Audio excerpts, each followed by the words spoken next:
seconds. 3, 2, 1, drop it. Thank you, Japan. Arigatou gozaimasu. Welcome here at Golden Gotta go a bit crazy. I broke my teeth. Welcome here and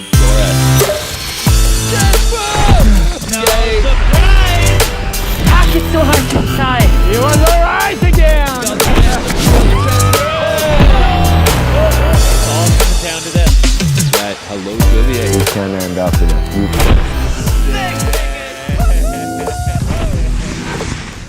Holy damn. Good morning, Freeride fans, and welcome to Kicking Horse, Golden, BC. We are here for stop number 2 on the Freeride World Tour 2020. My name is Derek Foos, and I'm here with my man, ski partner, big mountain slayer, and Kiwi legend, Neil Williman. Neil, how are you feeling about being back in Canada? Feeling pretty damn good, Derek, especially with flattery like that. Yeah, it's great to be back. The snow is looking good here in Kicking Horse in Golden in BC, hosted in this beautiful wee town that we've been enjoying for 3 years in a row now. Oh yeah, Kicking Horse Resort sits high on the divide between the Canadian Rockies and the Purcell mountain range, overlooking the gorgeous mountain town of Golden, BC. Golden's gone through a number of transitions and right now has become the North American home for the Freeride World Tour. Kicking Horse Resort, known for champagne powder and gnarly terrain. It's an absolute rider favorite. That's right. 20 years old this year, Kicking Horse Mountain Resort. It's one we're going to keep coming back to. We've had a lot of fun here, and the snow keeps loading the face in different directions each year to make for different winning lines, different places that athletes can ski on.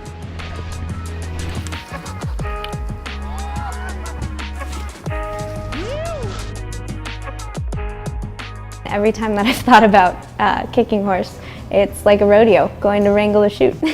Kicking horse means kicking ass, Canadian style. In 1900, someone got kicked by a horse. Everyone thought he was dead, so he got buried, but actually he was alive, so he digged himself out of the grave. He went out and just say hi. All right, here at Kicking Horse, stop number 2, the Freeride World Tour, we are using the ozone face. We got 324 meters of vertical drop and a max pitch of 44 degrees. There are all kinds of options. We've seen riders use a lot of different parts of this face. We've seen different zones win on this face. Neil, give us a little bit of a look into the ozone face. Well, the ozone face is now a part of the Kicking Horse Mountain Resort ski area. It didn't used to be until they opened it up for us to have the competition here, and it's a beautiful south-facing, wind-loaded powder paradise with that champagne powder that you were talking about before. As you were saying, we've seen a couple of different winning lines or winning zones over the last couple of years, athletes making the best use of the snow conditions each time, and this time it's a little bit different to the last 2 times. So last year we saw a lot of stuff on the skiers' right, lookers left of the face with big ears, but skipping some of the more technical sections. So I think that this year with a bit more loading in the middle of the face, we might see a lot more riders in the middle sending the fall line fast cliffs that you require a lot of speed to cover the landings. Looking forward to seeing what they have on offer. Right now, we've got the 3rd member of our broadcast team, Lorraine Huber, up on top. She's going to do a course preview for us and walk us through exactly what the snow conditions are like up there at the top of Ozone. All right, guys, here I am in start gate number 2 at the 2nd Freeride World Tour stop in Kicking Horse, Golden, BC. And it's kind of gnarly up here. Woo. Okay, I'm dropping. 3, 2, 1, dropping. Okay, this is the rocky section. I didn't get a rock. Woo, I'm so relieved. Okay, here I'm going to the 2nd traverse. A lot of the athletes are going to be taking this. I am not going to hit anything. Don't want to ruin any of the takeoffs. Here we go into an amazing powder field. Woo! The powder is good. I've got some slough here. I'm going straight down. The powder doesn't get much better than this. It's seriously as good as it gets. Oh, it's a bit firmer there with some slough. Keep your skis under control and point it down towards the finish line. Woo! Woo! Oh, that was short and sweet. Oh my gosh, what a rush to be up there in the start, I tell you what. So that is the ozone face, ladies and gentlemen. It is short and fast. is going to be action-packed, one thing after the other. Athletes will be challenged to link the features. There are a lot of options here, but linking them is going to be the key today. Oh yeah, Lorraine looking good up there on the ozone face, Neil. Yeah, that snow looking blower spraying up all over the place. And looks like the athletes have a good time on that. Absolutely. So speaking of the athletes, we had a chance to check in with them during the face check, which is a critical part of this event. The athletes are on the ridge, they're looking across at ozone, they're locking in landmarks, they're figuring out what lines they want to ski and how they're going to do it. It's a very important part of freeride and one of the most difficult aspects of this. So let's have a listen to what the riders had to say about it. Thinking of 3 dimensions.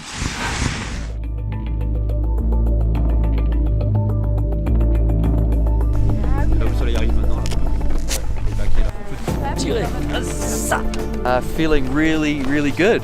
The snow's packed in right where I want it to be, so feeling really good. A little low tide. Wish there was more snow in places. It's a bit sharky. We're just trying to figure out what would the judges like.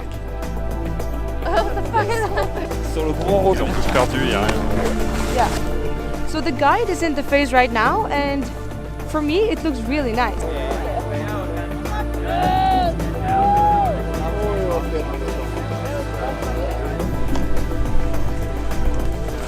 I think it looks really fun. We just kind of watched the ski patroller ski down. The snow looked better than expected, so definitely excited to go. There's the far ridge. We just watched the Forerunners and it looked like super blower fast, so I'm looking forward to ski this beautiful face.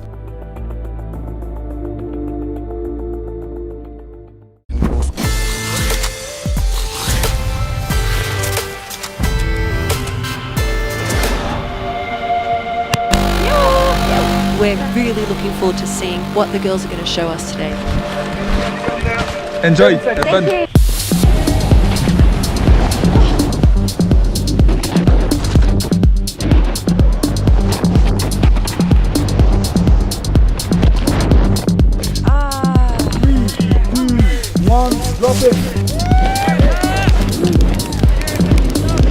Good control from Erica. Cool to see. Bit of freestyle creativity from Erica. Davis Meehan, ex-rider up from Australia. Aussie. What I really liked about her run is that she linked the features up super nicely. Enjoy, Marian, our team. She is the most experienced rider on the field. Oh, that snow looks super good. Putting another grab there too. She's done an amazing job of really picking out the best snow in the face. Nice. Oh, so nice to make this face. So good. All right, first up today on the ozone face are the snowboard women, and looking right now at the overall picture, Marian Harty, right back where she started, commanding lead. She won the first one. She's in the golden bib right now as current leader. Michaela Davis-Meehan, she's sitting in second place, very first Freeride World Tour comp, and she's a silver medalist. So she's sitting pretty right now in the top 3 right now in second place. Erica Vikander holding it down in third. She's going to be looking to climb up that ladder today. She likes this face, and she's looking for a bit of redemption, I think. Nuria Castenbaron out of Spain. She is brand new to the Freeride World Tour, got the call up due to some injury. And Michelle Locke rounding out the top 5 in the overall standings now. Neil, tell us about who is dropping in first. Oh, Marianne Erti sitting pretty, as you said, winning the first competition, winning the whole tour last year, 4 wins out of 5, and kicking things off with a bang. Golden bib riding out of the golden start gate, coming up at you real soon. Followed by Erica Vikander, Claudia Avon, the rookie, the wild card, Michaela Davis-Meehan, Michelle Locke, and Nuria Castenbaron. Compact and packed field coming at you real soon. All right, where our snowboard women are just about set to drop here at the top of the ozone face, so let's head up to the start gate and get this thing started. Whoop! And having a look here at the start gate, our first rider of the day on the top of the ozone face, Kicking Horse Mountain Resort, Golden BC, Marian Harty, the queen, 2-time champ, 1-time runner-up, current World Tour leader. She is in the gate. She's fired up. She's ready to go. I'm always stoked when Marian's in the gate because you know you're going to get a show. And on course now, the defending World Tour champ out of France, pushing out of the gate and making way down to the top of the ozone. Start number 1 from the very highest point. 324 meters above the finish gate. Like you're saying, defending champ, first last year, first 2 years before that, first out of the gate today, and first air, taking it into the power, looking smooth. Marion always looking smooth. Oh my good, look at that. This is more of like a playtime right now for these riders. The POW is absolutely magical, and Marion looking like she's having a great time coming into her second air. How deep was that landing? Yeah, dude, damn. First face shots, first air, first barrel. She is just loving this, creaming it down the soft, smooth POW in the beautiful sunlight. What a way to start the day. Marion Archie coming into her first significant air, and dead stomp, pure clean riding here from Marion Archie. Another one there, and she is into the shade, making short work of the ozone face. Neil, she just set the bar there for the rest of the snowboard women's category. Yeah, damn, Marion. Wow, it's cold today, and you do not look cold at all. Coming out of the gate, real hot. Similar run to the Forerunners, but getting deep in the pitted area below the ridge and then sending all those airs fast, clean, stomped. Such a way to set the standard for the women's snowboard field today. All right, we are taking a look at the score right out of the gate. Marion Hertie sitting on 80 points. That is going to be extremely, extremely satisfying for her. It's not easy being the first rider to drop on the day, but Marion, she's just lived up to the pressure. She handled it like a boss, and now she's sitting on 80 points, sitting pretty in that hot seat. Exactly, 80 points and a spot in the hot seat. Might be holding on to it all day, but there's 5 more riders to come with other ideas about that. So let's see what the next rider has for us in the gate. Ah, c'était bon, arrêtez! Ah, ça avait l'air. Ah, j'ai kiffé, quoi. Back up to the start gate, we are looking at Erica Vikander, our next rider. Right now, she's sitting 3rd overall. She finished 3rd overall last year. She's going to look to get out of that 3rd position. She wants to climb up the ladder. Erica Vikander certainly capable of that. Right now, she's looking at a big plan. And Erica Vikander pushing out of the start gate, Neil. That's right. Getting her bindings done out as she goes, just making sure those booties are tidies in the bindings. And popping around to switch, riding fakie right now. Erica coming off a 3rd place in Huckabah. Good way to start the season. I think she was 4th overall last year, though, and 4th overall the year before that. So I think she'll be looking to get in the top 3 overall after a couple of years. Promising years, rookie of the year a couple of years ago, and looking to get on the podium overall this year with the switch one off the top. Nice one into the deep POW. Right into the POW. Erica going right into the same zone as Marion and looking like she's enjoying it just as much. What a great way to kick your run off. This is a nice way to settle the nerves as a rider. When you roll into snow of this quality, you know everything just kind of settles down. You start to feel really good about your run, and the things coming at you, you know, a little bit lower down maybe, are going to start to feel a little bit less scary when you get a sense of how good the snow actually is running. Looks real good. Nice surf influence style there. Lining up in next air, going lookers right out onto the shelf above the Forerunners chute and taking a different side of that to Marion. Airing back in, stomping it, just making it look so clean. Cruisy deep power turns for Erica coming out the bottom now. Yeah, loving that Sparkle POW experience the Kicking Horse Mountain Resort offers us here. Erica Vikander, another rider making very short work of this venue. These guys, these athletes have studied, they've looked, they've watched, they know exactly where they're going, so they're able to light it up. You know, if you and I went up there without all that that study experience, that face check that these guys have done, it would probably take me I'm going to say 12 times longer than any of these athletes. But that's why we're in the booth and they're on the slope. That was a great run there from Erica Vikander. That's right, Erica flashing the ozone face. Score should be coming in soon, and I wonder if she'll trouble Marion in the hot seat. I suspect not quite as fast as Marion's lightning spore. All right, score coming in for Erica Vikander, 65. That's going to slide her into 2nd position right now and as the 2nd rider on the course. So Erica done her run. The nerves are going to settle. Now she's just going to settle in and watch and see what the rest of the riders have to do on this face. I think she'll be happy with that. That was solid. Back up to start number 1. We have the local wildcard riding out of Whistler, Claudia Avon. She's a big sledder. She rides the backcountry a ton. She knows what she's doing on the big faces, but this is her first time dropping into a Freeride World Tour event, and we're going to see what she's got. I know she's a shredder, Neil, but let's see what she's got on the ozone face. Yeah, that's right. Explorer, adventurer, sledder, just general badass. From Montreal originally, but riding out of Whistler now. That's where she's doing her sledding out of. Looks like a good spot for that. Your hometown, Derek Voos. That's right. Claudia has been making the most of the season we've had so far, but right now it is shred time for Claudia, making her way towards that cornice and getting towards the best bit, I have to say, of this venue. Oh, nice and deep little hand drag there, throwing up a huge cloud. I love how the snow just stays hanging in the air after it's so light and dry. Yeah, pretty cold here in Kicking Horse Mountain Resort, Golden, BC today.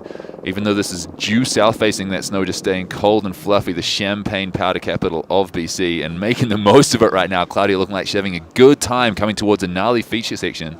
Yeah, full white room there for Claudia. She's going to come down into the chute, and we've got a bit of a beautiful turn around that corner, and now blasting through this bottom section, pinning it off the double. The way the snow is hanging in the air, that looked like an absolutely super fun run for Claudia, like the kind of thing that you'd want to do. Almost like, I wonder if she's approaching this more as like a film line almost than a contest. Of like, look at the face. What do I want to do? Okay, I'm going to go down there, and she just rode it right to plan, and a great way to finish. You got to get the judges' attention on these runs, Neil. Yeah, for sure. Giving herself a wee high five as she rolls through the finish line there. And actually, that was the same line, I believe, as what Jacqueline Pollard skied to win the women's ski section last year here in Kicking Horse.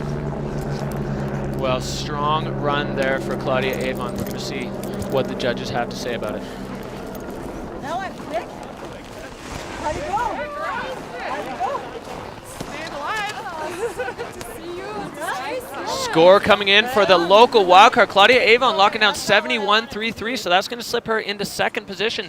She was really curious about riding for the judges. Looked like the judges liked what she had to say there on the face, Neil. That's right. 6 points above Erica and 9 points below Marion. So a bit of space there between those riders. I guess the judges are anticipating they'll see scores between those.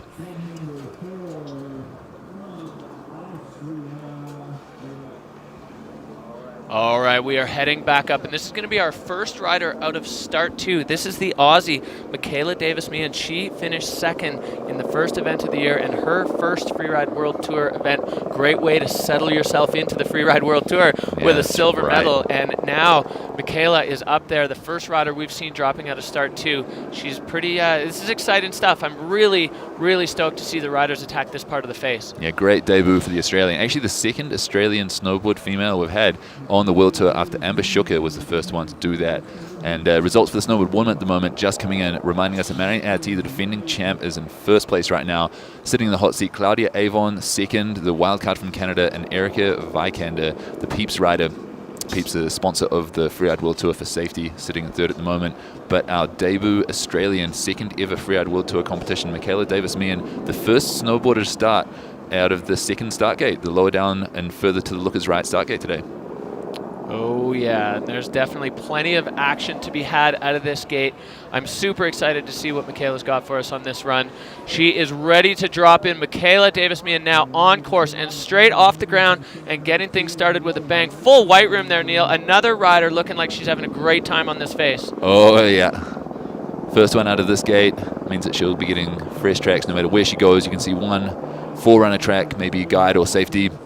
But the places she's going to be going isn't the same as that. She's lining up a cliff already. And the Sun God rider, Sun God, the eyewear sponsor of the Freeride World Tour and the sponsor of Michaela Davis-Meehan, setting herself up for this nice, nasty first. Yeah, looking good. Super clean on that one, Neil. And she's heading down into the boulevard between the trees here, into the nug, and right away off there again.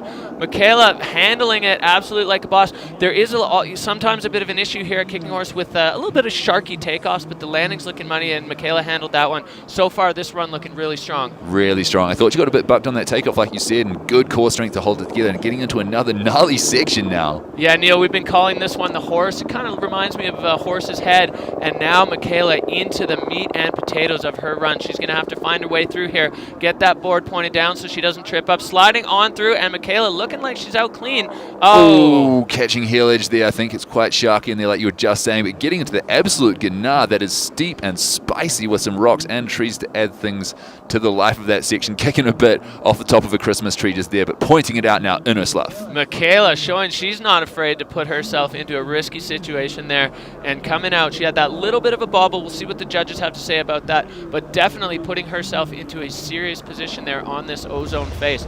Michaela Davis-Meehan across the finish line. We're going to see if she's going to be able to back up that second place finish in Hakuba with that run. Definitely a lot going on in that one, and you know, as we kind of look back on it, she was in the air out of start 2, that gnarly traverse, which luckily Ski Patrol has said is quite established. You know, that one shouldn't be too sharky. 2 solid airs on the way, and then right into the horse's head gnar. score in for Michaela Davis-Mia. So definitely a little bit of an issue there with control, dropping to 52. So that's going to slide her into 4th, and we will see what the rest of the riders have. You know, I think she had a bit of a bigger plan in that zone, but it's hard to say exactly how it could have gone. What could have been? Getting into the NAR, but having that control issue.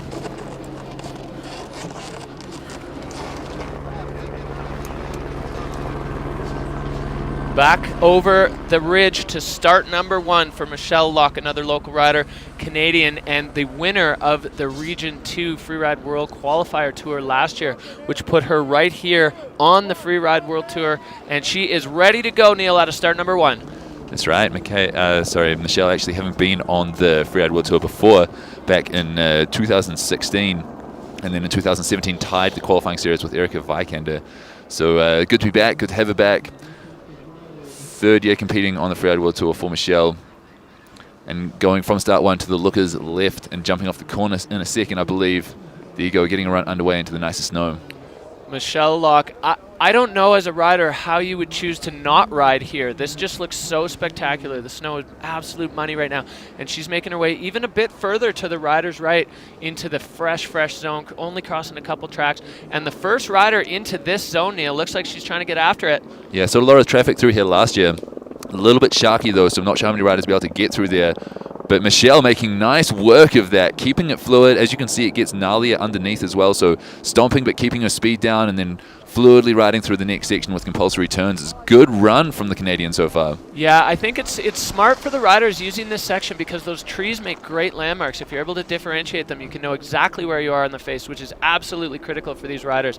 And she's coming down into this lower couloir. Another little move there, Neil. She's out into that deep, fresh snow. Getting pitted, lining up the extra credit cliff. Also saw a lot of traffic on this one last year.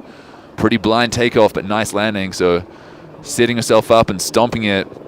And just getting sideways again. There's so much good snow out there today. Yeah, I like that kind of expression of joy and just pure stoke with the riders throwing those slash turns, putting themselves in the barrel, in the white room. And, you know, why wouldn't you? When you're on this face and the snow's like this, you do it when you're free riding, you know, outside of contest time. And you might as well do it now. If you're going to be on that face with this snow, you kind of owe it to yourself. And having a little sit down in the finish line there, but it does not matter. That is well past the judging line. So she is done for the day. Be sitting there waiting for a score. I'd be happy with that run if I was her.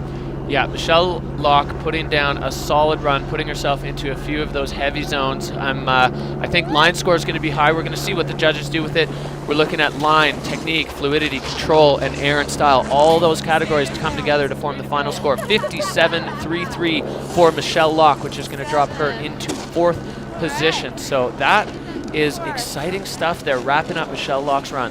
Yeah, I think that maybe that little bit of a hesitation is probably what cost her the podium potential place.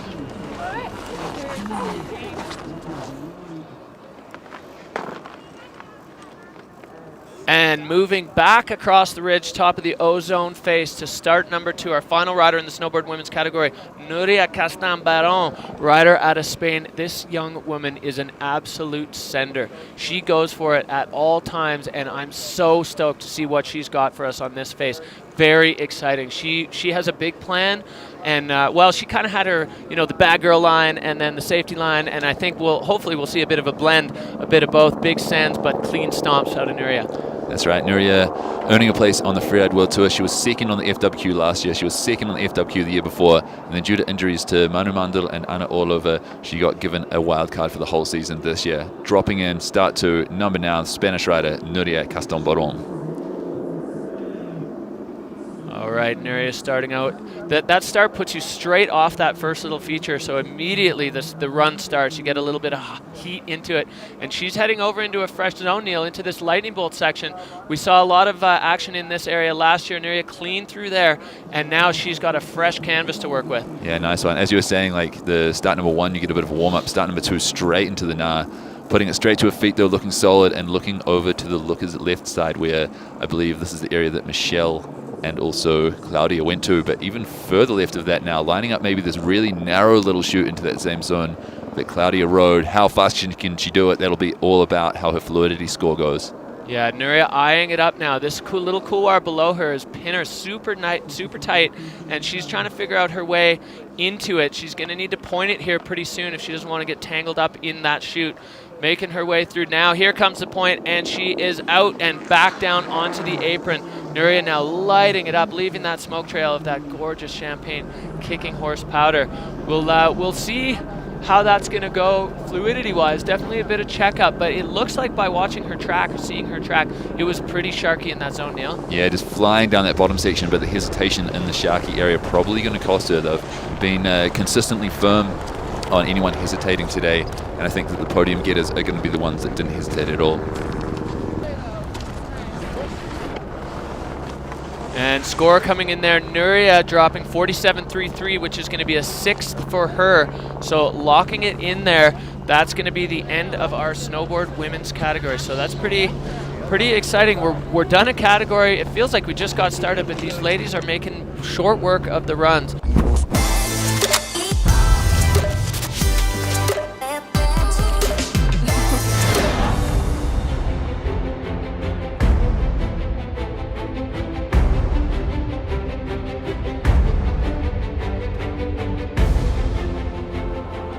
Exciting finish there in the snowboard women's field. Marian Herty right where she likes to be in first place, and then the local wild card, she wondered how it was going to go. Well, I'll tell you what, it went well. Claudia Avon in second, Erica Vikander in third, and on the podium. We're going to check in at the finish area with our winner and the third member of our commentary team. Let's check in with Marian Herty. Lorraine, take it away. Marianne, you are double world champion, reigning world champion. You won in Hakuba. What are your emotions at this event? What was your goal coming into Kicking Horse? My goal was to be focused about pleasure and to have fun on my board and don't to think about results. It's make me in stress when I'm thinking too much about that. So I'm just focused about what I can do and about the snow, the conditions, and it's just me and in the mountains. That's it. And tell us about your line. Were you able to ride it like you wanted to today? Are you happy with your performance? I'm happy with my run. I made what I would like to do, and just maybe with more speed it could be nice. Yeah, but I'm stoked. So cool. Awesome. Thank you so much.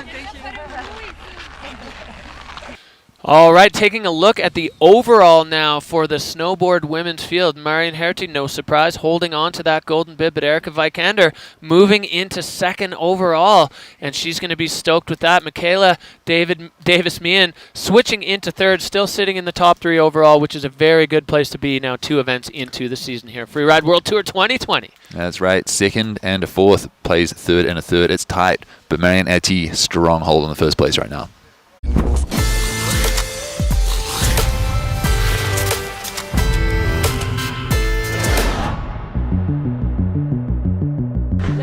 Get after it. Thanks, man. You two kicked some ass.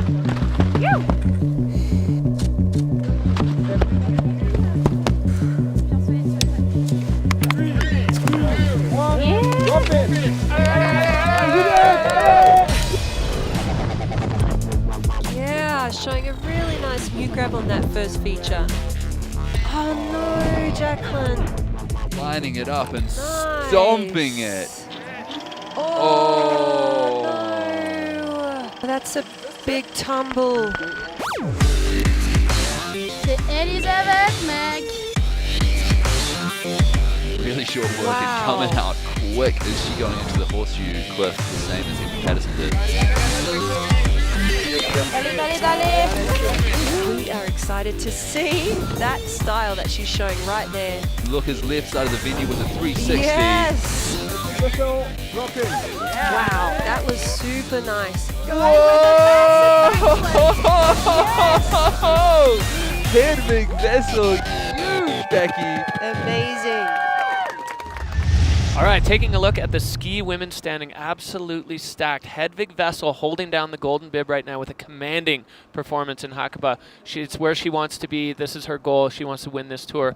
But Ariana Tricomi is going to have something to say about that. She knows exactly what it takes to be a champion on this tour. She's done it twice before, and you know she's hungry for a victory here in Kicking Horse. Elizabeth Gerritsen, fresh off the win last year at the Verbier Extreme. She's ready. She's sitting pretty right there in 3rd place. But, you know, going down the standings a little bit, we got Jacqueline Pollard. She was a player last year. She finished 2nd overall, and she's dropping 1st today, Neil. That's right. Rookie of the Year last year, Jacqueline Pollard, and kicking things off 1st on the start list here today. She'll be looking to get back on the podium after winning this event last year. Huge field after that, just kicking things off. Going to be sending it today in the great snow. I've got, as you said, Hedvig Vessel dropping 3rd, Jessica Hodder in between those, another rookie, and then looking down, the amount of nationalities is just crazy that we have these days. And then the Americans finishing out the field with the rookie and the veteran, Jackie Passo and Emma Patterson at the end of the day. Oh yeah, the ski women up at the top of Ozone, they are ready to drop. Let's take a look at the start gate and see what we've got in store. Rolling on into the ski women's category, and we are starting with a bang. The champion here from last year at Kicking Horse Resort, Jacqueline Pollard. She knows how to get it done on this face, Neil. She's 1st place here, 2nd place overall on the tour last year, former junior Freeride World Champion. It's quite a resume for the young Alta skier, and she is hungry to do it again on this face. She knows exactly how to get it done, and Jacqueline Pollard ready to kick things off here in our ski women's field, Neil. That's right. Not only that impressive resume as you just mentioned, but also getting the Audi Quattro performance check last year, the most impressive move, recording that, following up after Travis Rice had that in Hakuba. So really impressive rookie season, rookie of the year, of course, and coming out of the gate now, giving a hand wave to the sky. Jacqueline Pollard, one of the happiest riders on the tour. She is always smiling, she's always laughing, having a good time. You see there's a big change in the snow ridge top than what you see down a little bit further. Sending the cornice though, she got a little caught up in the wind chop at the top, but now she's into the goods. Yeah, she took that deep. I was impressed how long she went. Clearing the traverse track, so I thought she might land on taking this one deep too. No hesitation. So far, Jacqueline Pollard absolutely backing things up from last year and right back into the same zone, sending that one and then onto that foot. She's going deep off this one. Jacqueline Pollard. Whoa, what a way to get the ski women started. That was absolutely spectacular. A little spread eagle. Was that an on-the-ground spread eagle? Kind of. I think she landed in spread eagle and just put it back together. So much excitement from us and from her to just get in this ladies' ski field started with a bang, hitting her chest on the way to the hot seat. And I know she's in the hot seat because she's the first rider, but I suspect she might be there for a little while. That was a heater.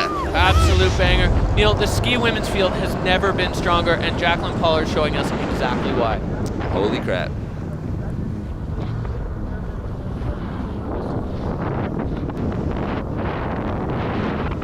All right, the score dropping for Jacqueline Pollard at 80. So the judges being a little bit conservative with their scores. These scores are more of a ranking tool than a real sort of number. So Jacqueline Pollard right now sitting on an 80, and I got to say that's going to be tough to beat. But the field is so strong, and there are 9 more women that definitely have it in their bag of tricks to beat that run. But it all comes down in the Freeride World Tour to whose day is it. Exactly. As you said, 80 points, strong score. It's what Marion just won the female snowboarding field with.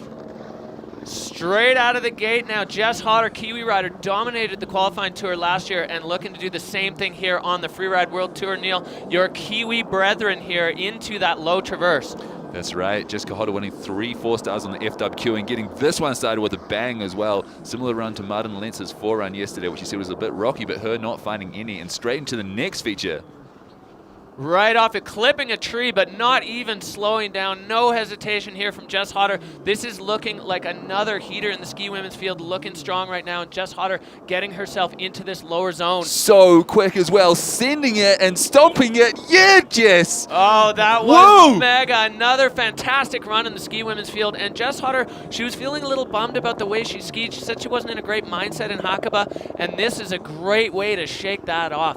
Top to bottom, super clean, very fast out of start too, and she's already in the finish. Absolutely. She said she was not happy with her run in Hakuba. I thought she skied pretty good, but this is just absolutely next level. Pumping the fist, pumping the chest, throwing those poles around. She is psyched right now, and I'm psyched for her. I might have to take back what I just said about Jacqueline Pollard having a hard, long time in the hot seat.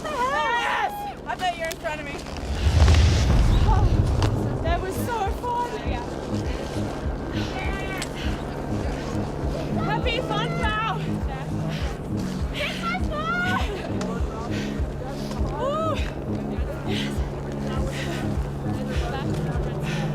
Score dropping for Jessica Hodder, the Kiwi, 88.33. That was an absolute banger run for Jess, and exactly what she needed psychologically to get herself out of that little bit of dark space after Hakuba. Well, guess how you do it? By slaying Ozone top to bottom. Jessica Hodder lighting it up here and moving into the hot seat. With absolute disregard for Christmas trees. Coming up this Christmas, kids, there might be no Christmas trees. Jess just landed it on them and chopped the tops off.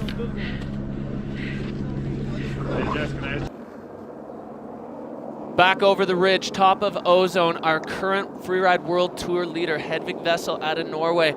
Last year, we saw her first year on the tour, full year. She took a win in Fieberbrunn. You know she's got it in her, and then came right back to Hakuba and locked down the win there with a massive backflip. She's dropping out of start one, and Hedvig Vessel is hungry to keep that streak alive. She wants this real bad, Neil.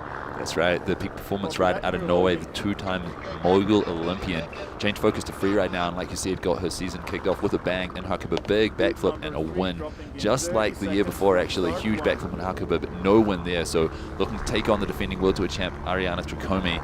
In the gate right now, Hedvig Vessel. I wonder if she's got freestyle tricks up her sleeve for us today. Well, you know she's got him in the bag of tricks.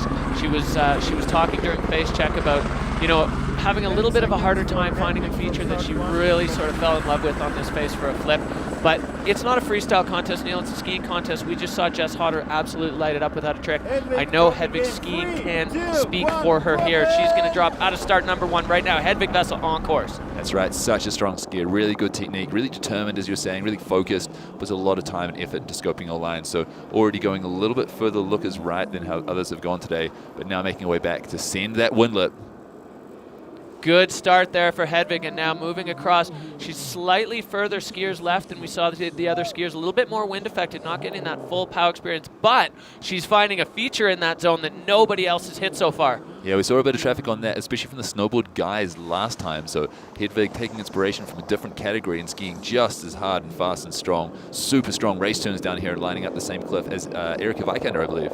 Yeah, Hedvig's been working on her skiing skills, changing over from that mogul style, and you can see it. Oh, absolute flash for that double. Down. Hedvig Vessel looking strong right now, and she is absolutely smoking across the bottom. Another lightning fast run. Neil, this ski women's field is on fire today. So far, 3 riders out of the gate, 3 riders clean to the bottom, all with banger runs. This is exactly what I was hoping. Leave it in the judges' hands, Don't mess it up yourself. Leave it in the judges' hands. Those guys have hard work, but they got their categories to work with, and they know how to do it. That was a great run from Hedvig Vessel. So far, so fast from the ladies. 3 lightning quick runs. No tricks yet, different venue, different style. Way to light it up from the ladies, and like I said, 80s for all the girls so far. So high scores from the judges leave themselves a bit of room, so I think they might see even more fireworks today, but really impressive sending them to this point in time.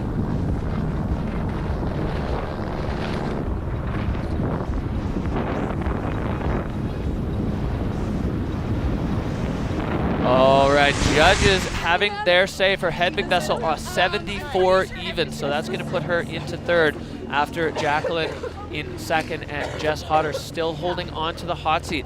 So we're going to continue on with our women's field, but right now Jess sitting first, Jacqueline second, Hedvig Vessel in third. With a run like that, to be sitting third out of 3.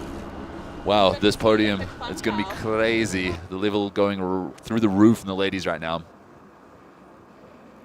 Back up to start one at the top of the Ozone face here, Kicking Horse Mountain Resort, Golden, BC. We are looking at Elizabeth Gerritsen.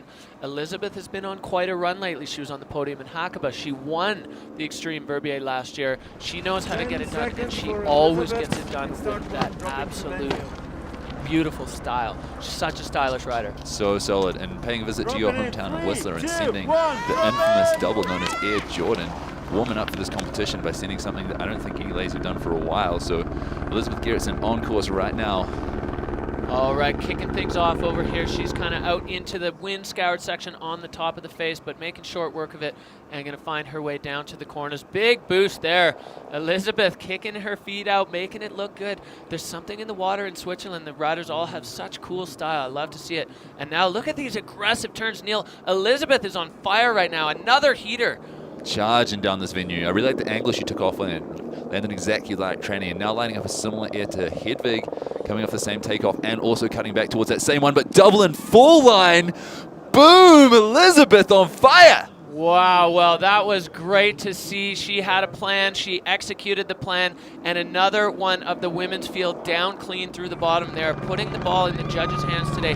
That was such a fast run from Elizabeth Garrison, the Swiss rider, showing us how to do it. I really wouldn't want to be sitting in the judges' chairs today, because these women, are making those judges work hard. I was just about to say that, Derek. Tough day to be a judge.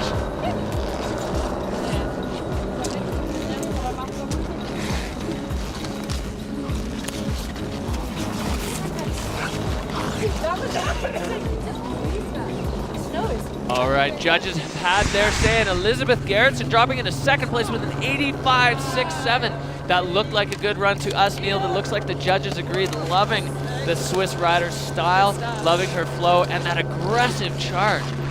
Doubling down, reminiscent of Air Jordan in the bottom section. Charge into second.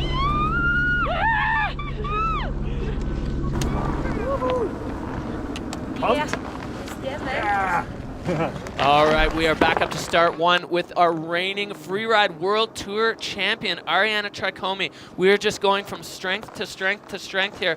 Ari, what more can you say about her? She's a two-time Freeride World champ. I don't know if you follow her on Instagram, but the other day she was snowboarding, and I was like, damn, she could probably do well in a comp on the snowboard too. She was saying she just loved the feeling of it, felt like surfing to her, kind of felt really natural. She wants to do more of it. But right now it's not about snowboarding for Ari, it's about skiing, and she is dropping in from start one. That's right, Ariana Tricomi already getting freestyle on it. A playful, relaxed rider out of Italy, living in Innsbruck now. Good surfer as well. Freestyle skier background. Always making it look like so much fun. Ari being in the top 3 overall for the last 4 years in a row, and that's why starting things off with a 360 off that wind loop. Ariana Tricomi, it's her signature move. She was trying to figure out where she wanted it on this face. Well, off the cornice is a great place to do it. Look at those check turns, setting up the angles perfectly. Ariana Tricomi into the air again. She is lighting it up. She is on fire right now and skiing with some heat right now. Yeah, really nice shifty off that one, then cutting back. Is it going to be the same as Elizabeth? Yes, it is. Getting a little bit wild in the air, but stomping it and coming out hot and clean. What a run from the defending World Tour champion, and arms out to claim it, and why wouldn't you? That was a smoking run from a defending World Tour champion. Damn, the level has been high today, Derek. That's how you back up a tour win, with runs like that, Neil. That was absolutely spectacular. Ariana going top to bottom in about 30 seconds with a ton of features, and that 360 at the top. At the top, throwing those moves, that's risky, and the judges reward that because they know there's a big risk to doing it right at the start of your run.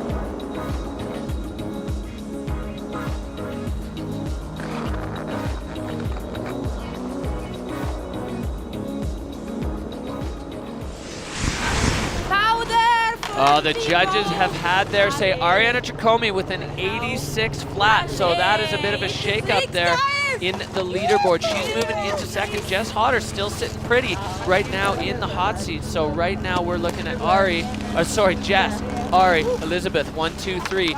Those women sitting in good position. Ari, you are reigning world champion. You are double world champion. You came second in Hakuba. You came second here last year. What was your goal coming into this event today? Were you really wanting to attack? As usual, my goal is to have fun. So I look for a line that I'm looking forward to ski it. And my goal this year is to stomp a trick in every competition. I never did a 360 on this face, so I'm super stoked I did it today. And I'm really happy I finally got this mindset of just doing them, and it works out. So I'm super happy the way it went. Were there any surprises in your line at all? Anything you didn't expect? Yeah, as usual, just all the features came up way faster than expected. Like every year, I know it, and still, when you ski it, it's not as easy as you think. And yeah, I missed my last feature, but I'm happy I stayed on my feet, and yeah. Awesome. Thanks for the awesome run, Ari. Good to see you ski.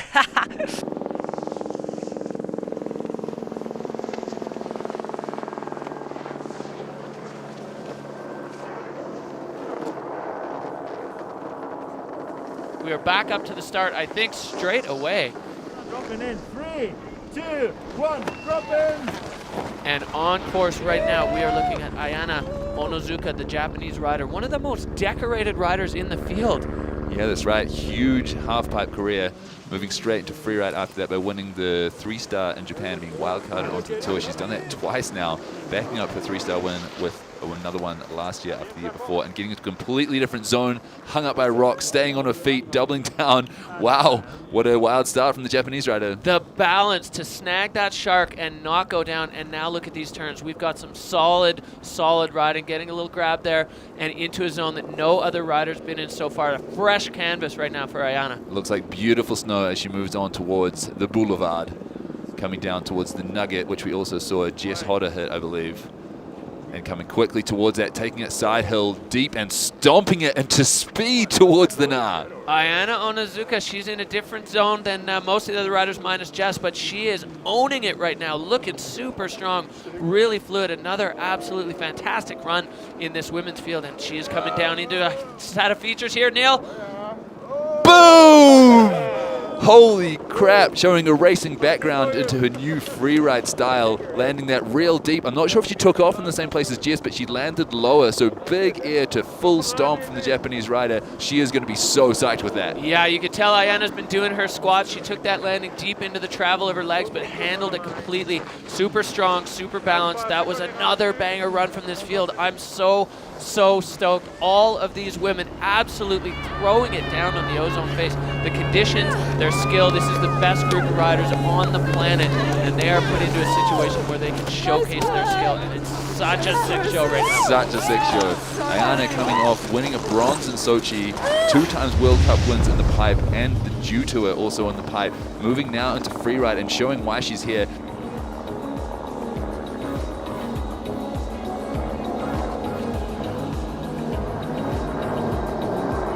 All right, judges having there say 75.67 for Ayana Onozuka, so she's going to slide into 5th position. So another shake-up here. What a show we're getting ski women right now on the ozone face. You saw the run from Hedvig Vessel before this. She's sitting last out of 5 at the moment, so that is just craziness. After winning the Hakuba stop, she could be potentially not even in the top 5 with an amazing run. It's blowing my mind right now. All right, start 1, Juliette Wilman, the French rider, another member of that crew that went to Whistler and hung out and skied powder, and had her and Elizabeth and Carl Renvall been traveling around enjoying their Canadian experience. She is in the gate right now, and Juliette Wilman on course, Neil. That's right, Juliette Wilman, she has got a fire under her butt this year. She just missed out last year. She finished as the first person not to requalify, and then Hazel Birnbaum retired, and she's been given another chance, and so fired up to show why she is here. I absolutely love the way Juliette skis. You can see that race background, the technique. And this year, a big change in her skiing is she's found the charge, she's found the speed, and she's pumping off of these features. Juliette Wilman on a heater. Another one. This field is absolutely going off right now. She is flying down here. Is she really going to hit it from that angle? Holy crap! She is too. Arms out to claim it because she just said that. That was the fastest run so far, Neil. Juliette Wilman, she took the racing. It took her a year on the Freeride World Tour to figure out how to find that same charge, and she has got it now. She showed it in Hakuba. This is a different Juliette, and I like this one. Ooh, nasty. Taken off from such a high point on that leap of faith. It's such a blind takeoff. You have to absolutely back yourself. Taking off from a higher point than Jacqueline did. So, yeah, really going to throw the cat amongst the pigeons with the scores.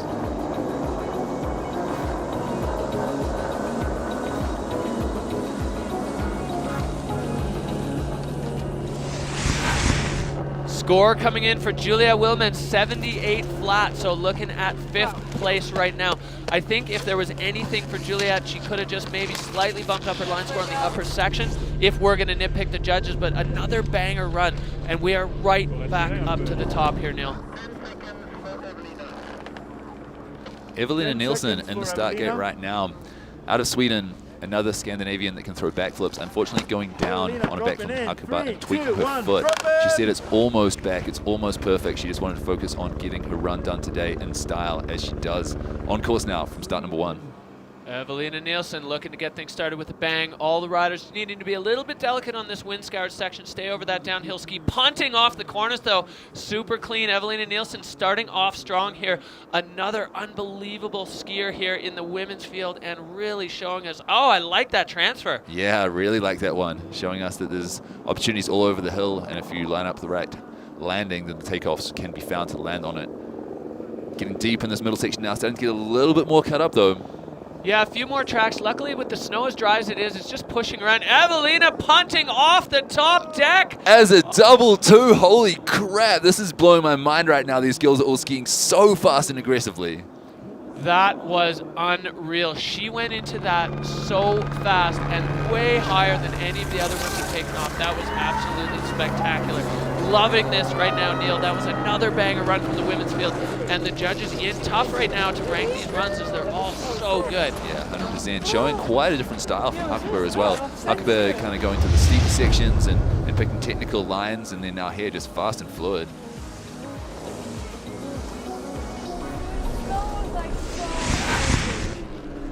And judges having their say on Evelina's run and deciding it's going to slot into 6th with a 77 flat. So Evelina Nielsen, big cent there at the bottom, good enough for 6th place.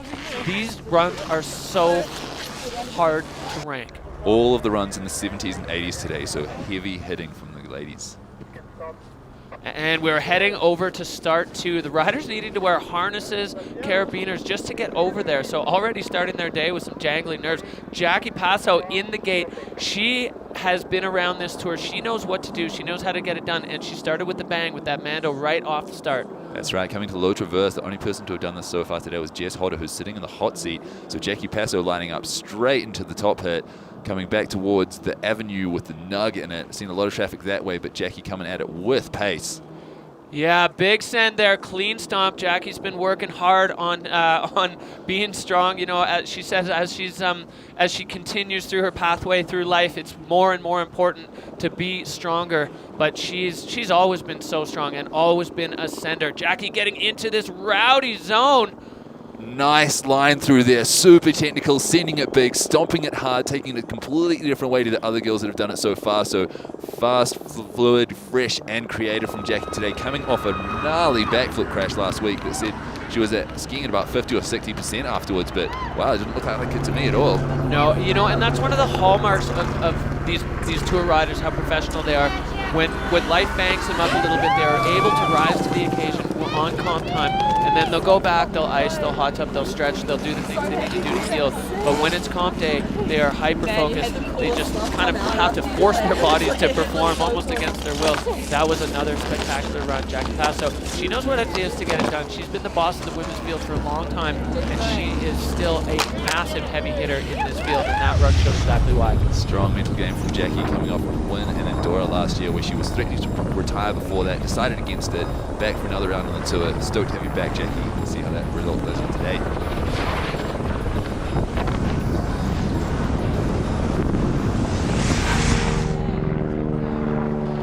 Score coming in for Jackie Passo, 79 flat, moving her into 5th position. So every single rider shaking things up massively in this ski women's field.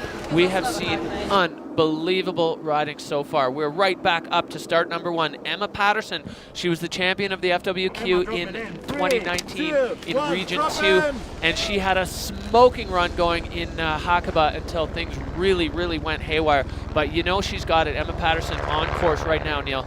Yep, heavy tomahawk in Hakuba, coming back and saying she just wanted to ski a line that looked fun today. I had a chat to her during the face check, and she said she's going to ski something she'd like to ski if she wasn't competing, because that's what treated her so well on the FWQ in 2019 where she won.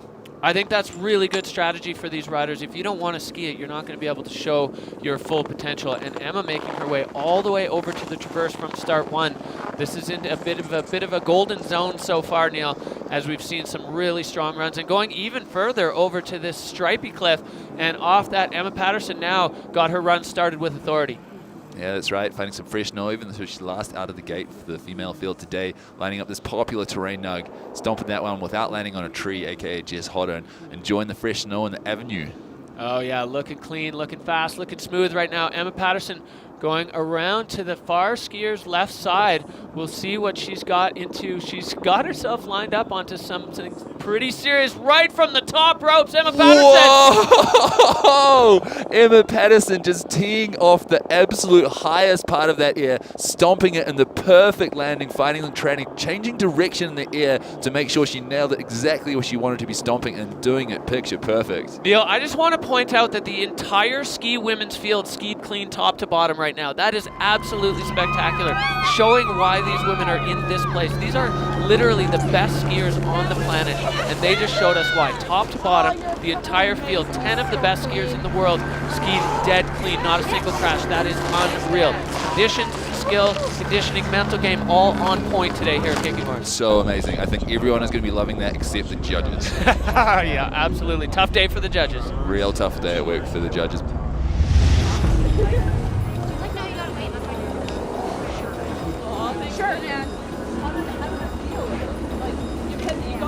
All right, score coming in for the American Emma Patterson, looking like it's going to be a 75 even, going to slide her into 9th position, which, as the last rider, means that Jess Hodder taking the win here at Kicking Horse. Unbelievable for her, and a great way to come back from a bit of a tough one in Hakkabaz. We're going to check in with Lorraine, who is down in the finish corral with our ski women's winner today, Jess Hodder.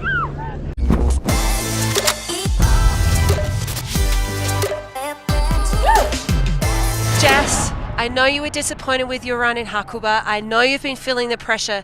What kind of emotions are you experiencing right now after your amazing line and win here? I'm feeling super, super elated. Really, really happy. It couldn't have gone any better, and I'm definitely in a lot better headspace this time round, and I'm really, really happy about it. Yeah, the run was fun, and I've been told by so many people just to, it's just skiing. It's just skiing, just do what you do. And I really told myself that in the start gate, and I think it really paid off. Can you tell us a little bit about your bottom feature? Was the absolute highlight of your line. You did a huge air. Was there any surprises? Definitely got into the air and was like, oh, this is bigger than I expected. But the landing was perfect, so I really couldn't, I could have messed it up, but managed to stomp, so I'm pretty happy with it. That's awesome. Thank you so much. I'm so stoked for you. What a show from the ski women's field, Neil. That was unbelievable. Maiden win on the Freeride World Tour for Jess Hodder. Ariana Tricomi close on her heels in second. Then Elizabeth Garrison and Jacqueline Pollard very close behind, rounding out the top 4. All 3 runs in the 80s. That was incredible. And big props to Jess Hodder for lighting it up out there. She ran early and she ran strong, and she's going to be standing on the top of the podium.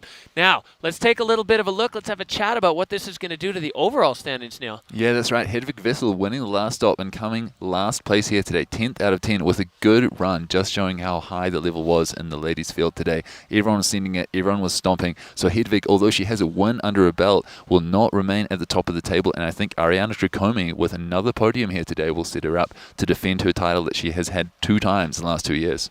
Ariana Tricomi showing she knows how to get it done on the Freeride World Tour, moving into the golden bib and looking to hold on to it as we leave Kicking Horse and head over to Europe for the next stops on the Freeride World Tour.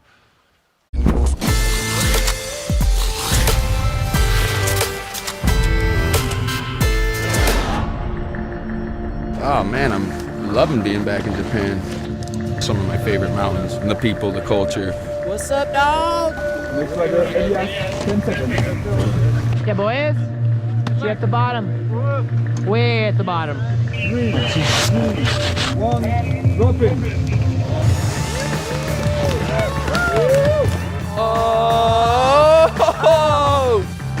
Oh, he starts off with a bang. Backflip. With a bobble in the landing. Big 360 from Elias. Wow, that 360 was just beautiful. I think he's going to be fairly happy with that. Big mountain action. Niels Mindich. Amazing. Really nice back 3 down the bottom there. And he's enjoying the snow in there. Unstoppable right now. Victor Delarue. Dropping. Yeah, Victor. Perfect backies. Oh. Boom. Turning it into a double as well. So impressive, such good control. First place, and Victor Delarue can take the hot seat. Nothing better that can happen to already start your season with a win. Oh, we've got an absolutely stacked field in the snowboard men's division today. Right now, Victor Delarue sitting on top of the heap in the overall standings, right where he's used to being. But Niels Midnick, the wild card this year, finished second. Now he is sitting second overall. No surprise there to those that know Niels. And Elias Elhart, the other wild card, in 3. So that top 3, one big FWT guy and 2 new athletes here. It's anybody's game at this point. Yeah, that's right. Looking at this start list, you know, it could be a film part heavy hitter list. You know, Gigi Roof stepping onto the World Tour last year, and a few people following in his tracks from the film world and really blowing up the snowboard guys category. It's such a pleasure to watch now. So many big names to watch out for. Craig McMorris as well, not in the least, and Sammy Lubke, defending World Tour champion from multiple years, but not last year, looking to regain his title. Yeah, the snowboard men feel just ready to rock anybody's game up there at the top of Ozone. Let's head up there and get this thing kicked off at Kicking Horse. Snowboard men now kicking things off. Our first rider, he was on the podium in Hakuba, Niels Midnick, American rider riding out of Baker. This guy, he's a switch ninja. What can't Niels do? You know what? Also, I'd just like to comment on Niels, current owner of the greatest, other than yours, mustache on the Freeride World Tour right now. He is in start 2. He's looking to back up that podium that he got in Japan with another one here. That's right, Niels Midnick also filming with Absinthe Films, so on course right now. Straight into it, 2 airs, and he's 1 second into his run. He's heading over to this low traverse. Patrol talking about how this one is well established, no rocks on this low traverse. And Nils getting straight into it, looking clean so far here, Neil. Doubling off that one as well, 4 airs so far in a pretty short space of time, coming hot towards this next one. Putting a nice indie grab off that and just speed down towards the next gnarly feature section. Yeah, Nils likes to ride fast. He's a champion of the legendary bank slalom at Mount Baker, and he is getting himself into the zone here. Nils, look at this. Super creative find. Gnarly nails, I'm going to call him for that one. He pretty much landed on a tree, I think, but just refused to fall. Stuck it hard. Yeah, fast feet, good reactions there. Maybe that's honed on the bank slalom circuit. That was insane there from Nils. So kicking things off with a bang on the snowboard men's side of things. Another absolutely stacked field here. The judges are going to be hard at work, but Nils definitely showing that he wants a piece of the podium again. Yeah, that's right. Neil's one of the many film riders we have here today. So shaking things up in the snowboard guys category with the star-studded cast. We've got Gigi Roof in there, Elias Elhart, Craig McMorris coming in later. So Neil's one of the first stepping into the competition game from the film industry. But we've got competition riders coming up soon as Neil's score comes in.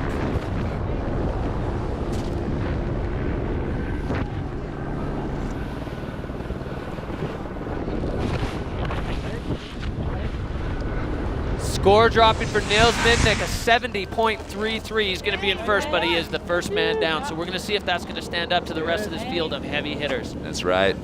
Filming with the legendary snowboard crew Absinthe and competing this year. He's got a full plate and a good score.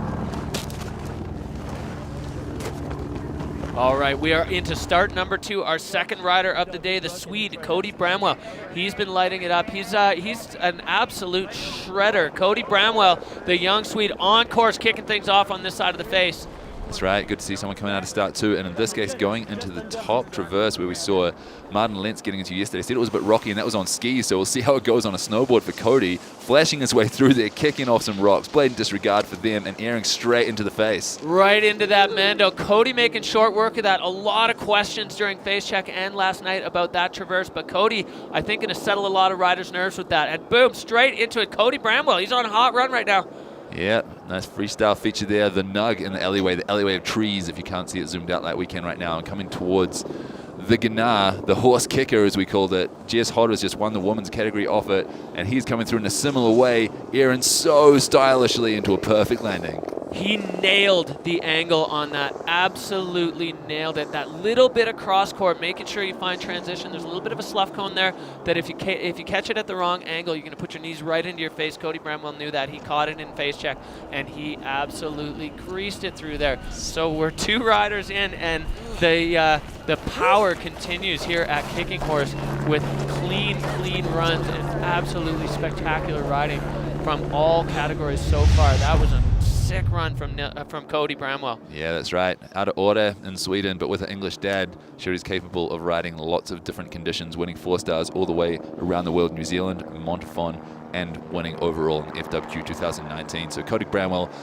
grabbed his board off just to walk through the finish line. Didn't feel like pushing on 1 foot. Doesn't matter. Not going to lose the score for that. All right, score coming in for Cody Bramwell, 78 flat, so he's going to slide into first position right now. The young Swedish rider looking good right now, sitting in the hot seat. All right, back up to start number 1. The busiest man in showbiz, Gigi Roof. He's a pro rider. He's filming. He's doing the Freeride World Tour. He's running his own snowboard brand. What can't Gigi Roof do? 2, 1, drop in. Can't think of anything off the top of my head. Gigi Roof missing the last stop to go to a snowboard sales meeting for his own brand of his own snowboard. So joining us again here in Kicking Horse, Golden, BC, and on course, one of the men that redefined backcountry freestyle snowboarding and doing it with style like that. Gigi Ruff is one of the guys who, as a skier, got me into watching snowboarding. His style is so unique, so clean, so pure, and there just shows how much he loves to ride. He's a guy that you love to watch. Big 3 off that one. Holding it together in the landing, starting to get a little bit cut up, but Gigi looking so stylish and solid. Deep turns through this midsection too. He's getting so white-roomed. I don't know if you can even see where he's going half the time, but so quick that you must know what he can, because you can't ride a section like that without knowing. Look, that slough pouring out after him. Way too slow to catch up with him, but damn, Gigi bouncing down through the bottom as well. Yeah, Gigi clean through the bottom there, kind of missing a big feature, and I'm wondering if it's almost what you said. He put himself into the white room and then maybe got himself a little bit offline, or maybe he just rode the line that spoke to him and rode POW as you do, just purely for the joy of it. But another strong run. We're seeing so many stomped runs on this face right now. Snow conditions and rider skill combining to give these guys just the perfect opportunity to paint this canvas any way they want. What a show. Gigi Ruff, score coming in there, 56.67, and I'm going to say a product of a little bit of a control ding for that the end of that 3, and then probably a slightly lower line score out the bottom. So straight back up to the top. Start number 2, the man, Sami Lubke. He is multi-time Freeride World Tour champion, multi-time Verbier Extreme champion. Sami Lubke loving this face, and these conditions I think are going to suit his style really well, Neil. Yeah, I think so too. Sami Lubke in the top 4 overall every single year since 2013. On course now, Sami Lubke, let's go, buddy.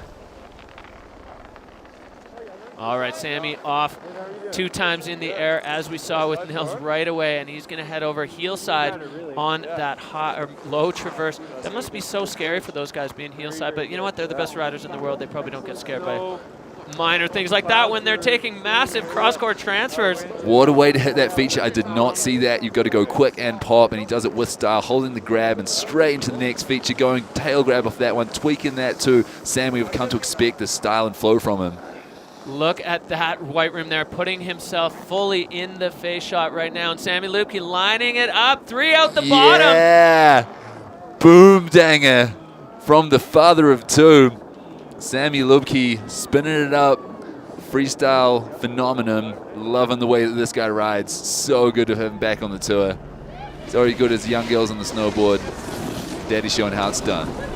Sami always finding the freestyle moves on things that don't look like they lend themselves to tricks, but he's always got it in such a creative mind. He's looking at things with that, that laid-back style. I love the way he rides. We'll see if the judges did too. So solid.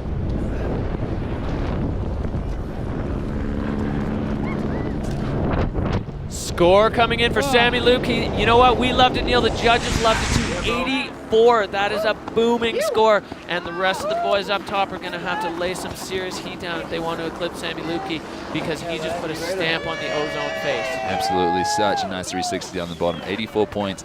He did not make the top 3 overall last year, which is the first time for a long time. So he's looking to do that again this year. All right, heading straight back up to start number 2 on ozone here at Kicking Horse. We have Blake Ham, Utah rider, 2nd overall last year. He loves to ride. He's one of the happiest guys on tour, especially when he's on his snowboard. Every day riding for Blake Ham is a good day. That's right. On a snowboard or throwing a disc, playing disc golf, he's a stoked, smiling frother, getting through that slightly sharky section at the top. A couple of airs in there already, and making his way to a similar line to Niels Midnick, I believe. Yeah, he's on that low traverse right now, looking like he's lining something up, wanting to get in a little early. Tricky for these guys to get across that when it's so rocky, and Blake is across and clean and heading into this next feature, tweaking it out on that one. Blake Ham starting things off looking good. Yeah, taking it halfway between 4-line and the Sammy transfer, and taking this into a 360 as well, but taking, unfortunately, a butt check on that. Coming out of it quickly, though, didn't look like it held him up too much, but probably going to be tough on the control score. Yeah, Blake, unfortunately, just getting bucked on that landing. As we see tracks develop on the face, things are going to start to get a little bit trickier in the landings. But now Blake just lining up and getting into the white room. He's coming across here. We're going to see cross-court move here. Another one from Blake out the bottom, and he has done, you know, that I'm bummed to see him go down there because he was looking strong at the top. But Blake Ham, with that, he is going to get zapped on control by the judges for that fall. Yeah, solid run from Blake. I think also, unfortunately, that bottom air, I think he had to shut it down more than he probably expected to get across.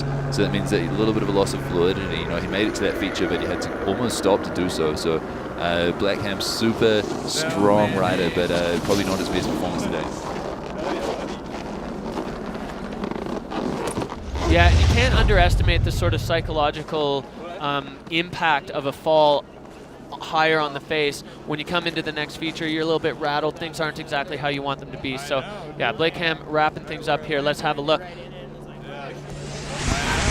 Score coming in for Blake Ham, 51, so he's going to drop into 5th place right now. Not the run he was looking for today, but if Blake Ham is anything, it's resilient. He'll be back to light it up at the next stop. 2nd overall last year. This guy's got potential.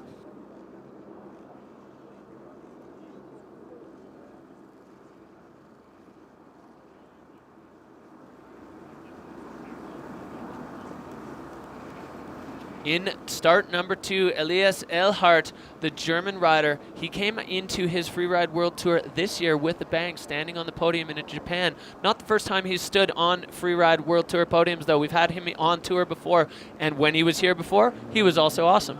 That's right, yeah, podiums every time as a wild card. So Elias Ehlhardt also coming out of the film game straight to competition life without a problem. Podium with his boy Gigi Roof and February couple of years ago, and then in Verbier. Now on the World Tour for the entire season, I believe, as a wildcard again, and just backing it up every time. Super creative, had the coolest bottom air 3 in Hakuba, I believe. So pretty psyched to see what he's got for us today.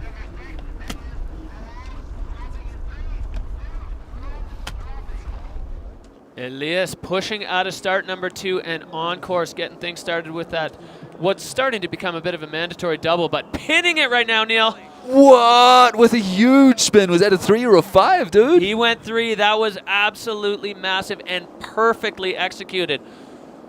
Wow, what a heater so far from Elias, wasting no time, coming straight out of the gate and absolutely sending it down to a looker's left part of the venue that we saw Gigi also in a similar spot, but taking it back across to the air that a lot of the ski women hit, taking that one deep too to line up Blake Ham's bottom air.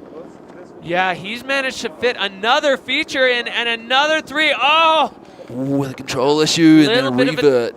Little bit of a touchdown there for Elias on what was otherwise an absolutely spectacular run. That was a heater. Judges are going to nab him on the control there a little bit for that bottom bobble. But wow, he was gunning for it. What a solid run, man. Like really stoked and really excited to see all of the top features, but then that control issue at the bottom, I wonder how much it's going to cost him. Yeah, so impressed seeing that kind of buttering 180 and then flipping right back from switch. So much control over his board, knowing exactly what to do, where it went.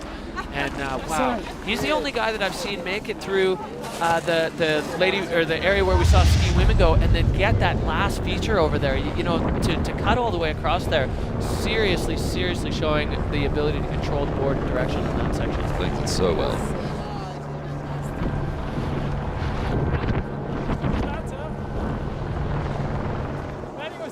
Score coming in there for Elias Eilhart, 72.33. So good enough for third so far, but oh, what could have been for Elias if that run had been clean. Showing that he is a baller on this World Tour. He is a man who is here to play. He's already been on the podium. He wants it again. We'll see if that's going to hold up, but it's not going to be easy with the heavy-hitting crew we still have at the top. Elias, tell us a little bit about your line. Were there any surprises, any scary sections? Well, the biggest surprise was the last hit, where actually the landing was much firmer than I thought and than I was hoping for. But then there was good surprises too. The snow in between was really deep and it was actually super nice to ride. No rocks. That was a big part. Like, a lot of attention went to trying to avoid the rocks, and that went okay.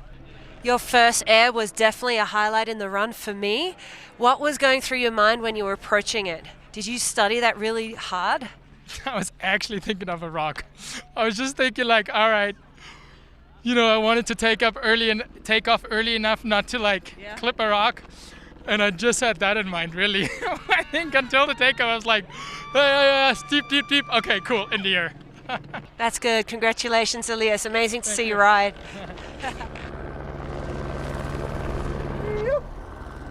So right back up to start number one, Davey Baird out of Alaska. This guy's got one of the meanest methods in the game. Talked to him last night. He's also got an absolutely sick mullet going on right now. Davey Baird, he's here to play, but he loves to have a good time showing his spirit. Davey Baird kicking out of start number one. That's right, Alaskan style master. Like you said, sporting him from his girlfriend, hairdresser, as well as party frother, general good time haver. Be talking about Davey or his girl right now. He's just so much fun to be around. Tokyo boys representing, had a good time in Japan. Stepping into the top of this Sharky zone and having no trouble there. Yeah, you can see slight difference in the snow conditions. That one's been touched by the wind, kissed by the wind, if you will. But Davey Baird making his way across it, no worries. He's so strong, he's so smooth and fluid. And now coming back across to the lower section of this lightning bolt air with a massive three. Davey washing out a little bit on the landing. Yeah, got kicked heel side there and looked like definitely a backpack bounce for Davey Baird, but we'll see if he's able to recover it with something magical at the bottom. Right now, just enjoying these turns here, Neil. Yeah, that's right. So Elias get back to a good score after a lead control issue, and Davey doing that one in style too. A huge wheelie out of that. That looked like a style wheelie, though, not a control issue wheelie, just right in the tail of his board. So Davey Baird making short work, got a little nose butter there. Through the pow. Wow. Well, let's see what the judges are going to think about that. Definitely a significant control issue in an otherwise banger run. That could be the name of the game here. Yes, you got to keep it clean on the tour if you want to be on the podium. Exactly, similar to Elias with a banger run and lots of good freestyle moves with a little bit of control issue that could cost him. Elias still pretty up there though, so possible for Davey to be as well. Came third overall last year. Looking for a good score today.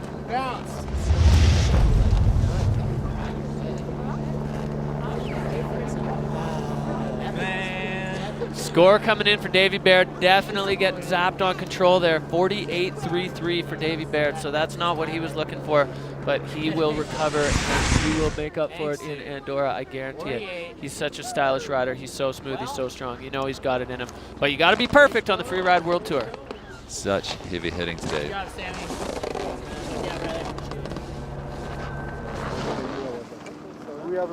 Well, currently the man, Victor De La Rue, in start number 2. He is your reigning Freeride World Tour champion. He won the first stop this year, and you know he wants to win this one. He wants to win all of them. Victor De La Rue going to put his stamp on this face right now. Victor De La Rue getting ready to drop in out of the gate. That's right. 2 wins here last year. Winning here and also in Verbia last year. Where didn't he win? Yeah, after a meager start in Hakuba, he won this stop at Kicking Horse, Golden BC in 2019. He's on course and sending it. Absolutely speeding into that first air, and he was clean on that 3. So Victor De La Rue getting things started with a bang. And you can see a difference in the aggression here, the pace that he's riding. Victor is on one, and he wants it real bad. What a double, styling off the first one, grabbing so cleanly and just pointing it. How many turns are in that run? I don't think it was more than 5. No, and none of them on the bottom half of the ozone face. That was so fast and absolutely dead clean. I think that one's going to challenge Sammy. We'll see what the judges have to say about it. But so aggressive, so charging. Huge 3 in the middle of it at that speed.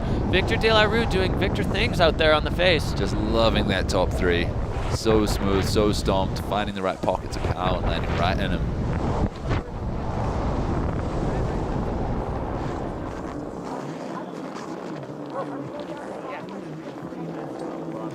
Score coming in for Victor De La Rue, 83.67, so just shy of Sammy Lukey. Victor moving into second spot, not going to be able to run the table on the tour this year, but still right now sitting in second with only a couple riders to go. That's a pretty comfortable position looking at the overall situation right now for Victor De La Rue. All right, this is the run a lot of people have been waiting for. Craig McMorris, he is an absolute boss in the snowboard world, coming back from an insane injury. Craig McMorris right back to the top of the game, and this is his first start on the Freeride World Tour. He is a freestyle legend, but he's got the chops in the big mountain as well. I'm so excited to see what Craig has for us on this face. That's right, another Canadian wildcard today. We've got them in almost all of the categories, and it's a pleasure to have him here at their home mountain, British Columbia. What? Craig McMorris punting a front flip off the cornice to absolute bolts there. That was so clean. What a way to get his run started. What a way to get his Freeride World Tour wild card started. No hesitation, and then buttering through there as well, looking so clean, just mastery of the freestyle moves. First flip was seen for a snowboard at this competition here today after Victor won the last one with the backflip, mixing it up from Craig. Yeah, Craig McMorris, you're seeing him now move into this lower zone where things get a little bit more spicy in the stew. But Craig McMorris already on a run, and now he is in an extremely steep section right off the nose of this one. Stomping, but reverting a little bit, maybe getting hung up in that slough coming out the bottom. Similar area that Gigi went. I think Gigi might have been lining up the air too, but got so white-roomed and maybe didn't look how he expected. He didn't end up doing an air at the bottom of there. But Craig taking an air, really, really solid start to his run with that flip and then that butter, but bottom section maybe not the strongest.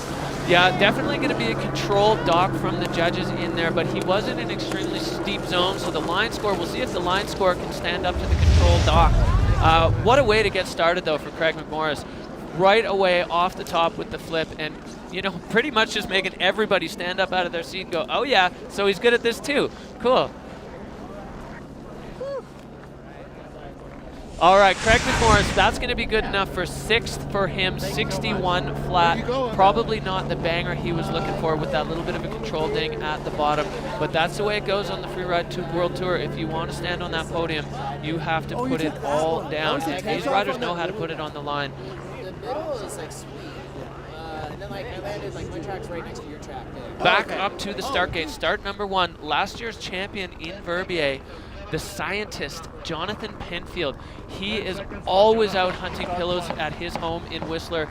He's just in love with snowboarding, and I love talking with him about it because talking with him about it because he's so analytical. But it's so interesting to hear that sort of side of things. I just want to send it. He knows exactly. He knows angles. He knows pitch. He knows speed. I love it. Jonathan Penfield in love with snowboarding and on course right now. That's right. Popping around to switch there as well, waiting until he's well out of the gate to do it to make sure it's obvious for the judges that there was a switch frontside 180 onto the course now, getting his play time off the windlet, but now heading over to that fun center section where we've seen a lot of freestyle moves from the snowboarders. Yeah, coming into this lightning bolt and floating the 3 with the grab, rolling out there. You can see his board bend as he kind of wheelied out, but no control dock there. Another grab. That little windlip's almost like a sneaky extra credit move there. Yeah, really nice back 3 indie from Jonathan, showing that he's not just a big mountain sender, he's a really flowy freestyle maneuverable man. Oh, he caught perfect tranny there, and another one. Those were so clean. I love seeing them hit those transitions exactly right. so there's no impact coming into the landing, just dead smooth. Jonathan Penfield wrapping up the snowboard men's field and putting the judges to work again. That was such a nice run, super fluid, super clean, tons of freestyle elements. Another banger run out of the snowboard men's field. Judges, what have you got to say for yourselves? Yeah, tough show up on the judges' tent today, but damn, I think that could be a podium run from Jonathan Penfield, really lacing it together, linking those features so perfectly, and he was 3rd overall in 2016 and 2nd overall in 2017, so a little bit further down in 18 and 19. I wonder if this is here to make a comeback.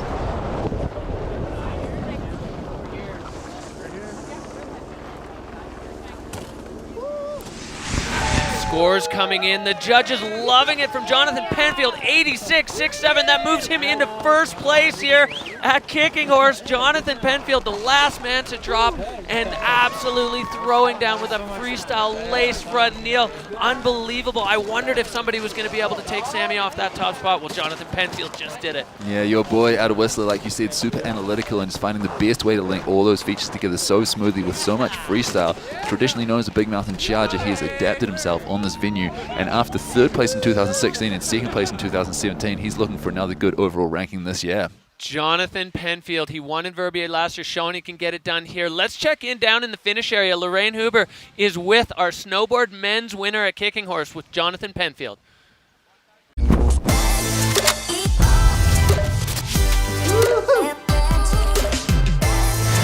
Jonathan, congratulations on your win. Thank you.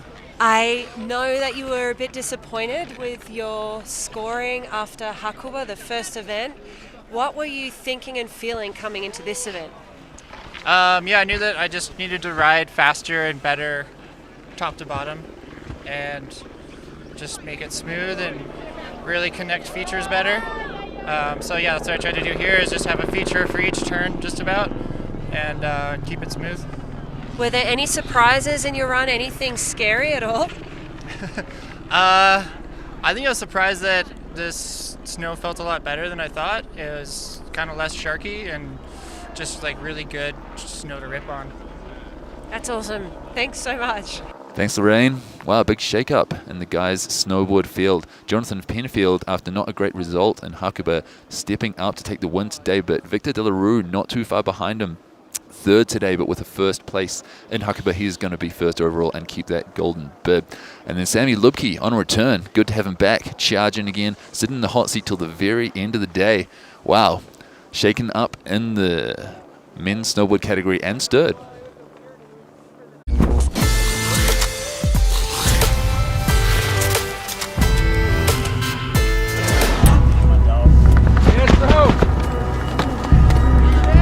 Oh yeah! And this time, holy crap! Whoa! 360!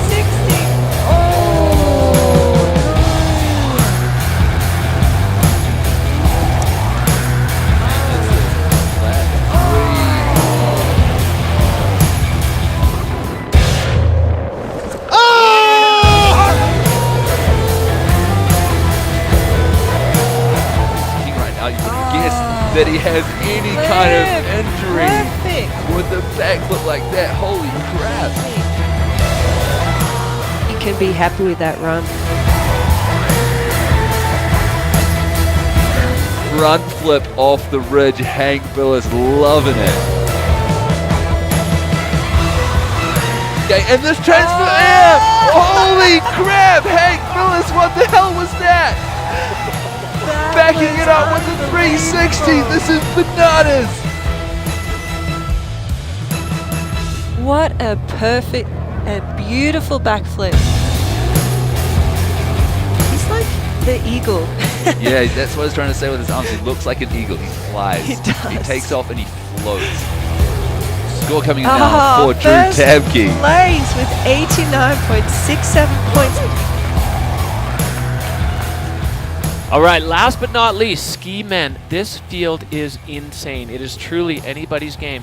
Drew Tabke sitting in first place overall right now and absolutely loving it after commanding performance in Japan. Rookie Hank Billis out of New Zealand, you know, showing that he belongs right here on the Freeride World Tour. He is home and he has proved it.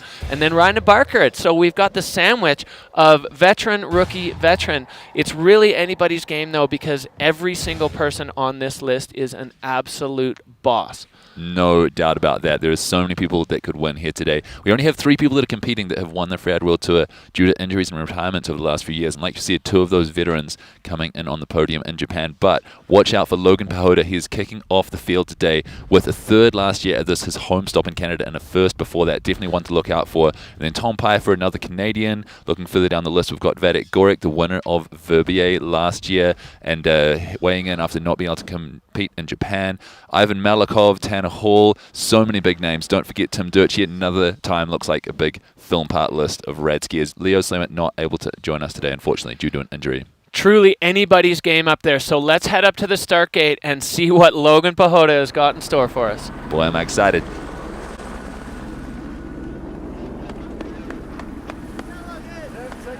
Logan Pahoda, the first man out of the gate in the ski men's field. He has won here with one of the most insane runs the Freeride World Tour has ever seen, and then he was on the podium last year. Logan is here to win. It's his only stop on the tour. He likes this venue, and he wants it real bad. What a way to start this category. Yeah, that's right. The Canadian wildcard looking to back up his 2 consecutive podiums on the same face. Spun a huge 3 off this wing lip that he's coming into last time. And doing it again with absolute style. Cork 3ing it out, stomping the crap out of it. Coming flying to this next section too. What's he got up for us next? Logan sending that well past. Oh, Logan! Oh, god damn it, dude. Don't. No, be okay. He's just trying to slow himself down there. Logan Pahoda. He's up, he's moving. That was rowdy. Looked like hopefully a pretty clean fall over the rocks. He's up, he's waving, he's moving around. All right, we're going to call that one okay for now. Logan, he is moving, he's safe. That was an unbelievable place to fall for Logan. And I got to just chalk that up to the snow god smiling down on him, allowing that fall to be clean over that cliff band. Dude, that was so gnarly. I'm really, really glad to see him moving around, walking back up to get his skis. If he can get them, they might be a long way above him, but wow, rowdy run.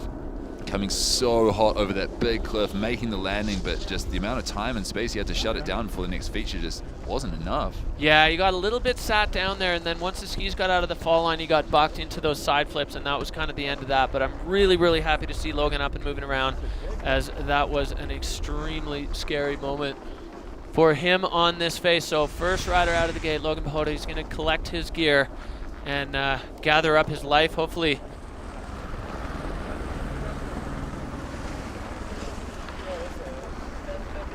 Second rider in the ski men's field going to be dropping out of start number 2. It's Tao Kreibach, the Austrian rider. Neil, he was on a heater looking at possible victory in Japan before it all went sideways. So he's looking for redemption on this face right now. That's right, qualifying through the FWT last year, traveling to North America as well as his home competitions in Europe, and sending it straight out of the start gate here. Boom! The peak performance rider with what has come to be known as the Malikov, but high siding there, trying to shut it down a little bit too fast there for Tao. And unfortunately, in the speed pow, if you hit it hard like that sideways, it is going to dig your skis in. And Tao going over a little bit. We'll see what he can get done here at the bottom. That's going to be a controlled dock, but you can make up for it. We saw it there in the snowboard men's field with Elias. Now Tao into the Nar. Boom, no problem down there for Tao. I think that landing is going to get pretty bombed out by the end of today, but Tao finding a fresh spot in it. Super gutted for him, though. He was riding so well in Hakuba, and then he crashed. He was riding so well here, and then he crashed. I think he might take that pretty tough. He's worked so hard to get onto the World Tour, but such a talented young skier, riding for peak performance and for Peeps as well, 2 different sponsors of the Freeride World Tour. So good to have him here, such a talented young dude. But score coming in for him now at only. Score in for Tao Kreibach, 55, so big control dock there, unfortunately, for Tao with that high side flip. So he's going to be gutted, as you said about that. Unfortunately, that is the way it goes on this tour. You got to ride clean if you want to stand on the box. straight back up to the top, and this guy blew minds in Japan, Hank Billis. We knew he had it. I remember watching him at World Juniors way back in 2013 and being like, this guy is the real deal. And then on the Freeride World Tour in Japan, first run ever, sending that absolutely insane canal transfer gap, and he's looking to put the Kiwi stamp on this face. That's right, representing for Kiwi Freeride right now. Hank Billis just about to. So Hank Billis in the start gate, just waiting for that starter countdown. 3, 2, 1, and Hank is on course. The Kiwis, they know how to get it done. You know, Neil, they're used to hard snow, so they get a powder opportunity like this, and they are going to light it up. That's right. Skied some nice power with Hank yesterday, and he was just showing off his style. So creative and tricky. Front flips off everything as he did in Hakuba. Tail taps, mounting his skis so far forward that he can't backslap, making his way all the way down to the lookers left of the venue now. Yeah, you know what? We saw his good friend Craig Murray go down here last year, and Craig took it to the moon. So no wonder that Hank is going to go into the same zone. We're calling it Freestyle Alaska. There are so many opportunities to get absolutely wild down there. Hank just making his way down, making sure he's on his marks before he throws it down. Where's he going to go? This windlift has got a lot of possibilities. Is he going to send it off the nose of this ginormous air? Making his way to the same top air as Hank, as Craig did last year. Getting into the absolute now. Dropping off the side of that into the deep pow. Coming back across. Getting onto this gnarly nose ear ridge line. What's he got for us from here? Oh, a beautiful cross hill there, and then sending the bottom with a huge Yeah, buddy! Reminiscent of Tanner Hall from last year with a huge 3 off that air. Hank absolutely sending it and backing up his insane run from Hakuba. Into a tuck there. The heart rate right now that must be going on in Hank's chest, that was absolutely massive. And super creative way to get into that zone there, Neil. Different than what we saw from all of the guys last year. Finding an air, so kind of setting it up as a double and then absolutely punting that 3. Oh man, I'm really curious what the judges are going to do with that. That zone scored well last year. It's a little bit shorter, but it offers a huge punch for the length of it. So Hank, mega send there with that huge 3. So deep. Wow.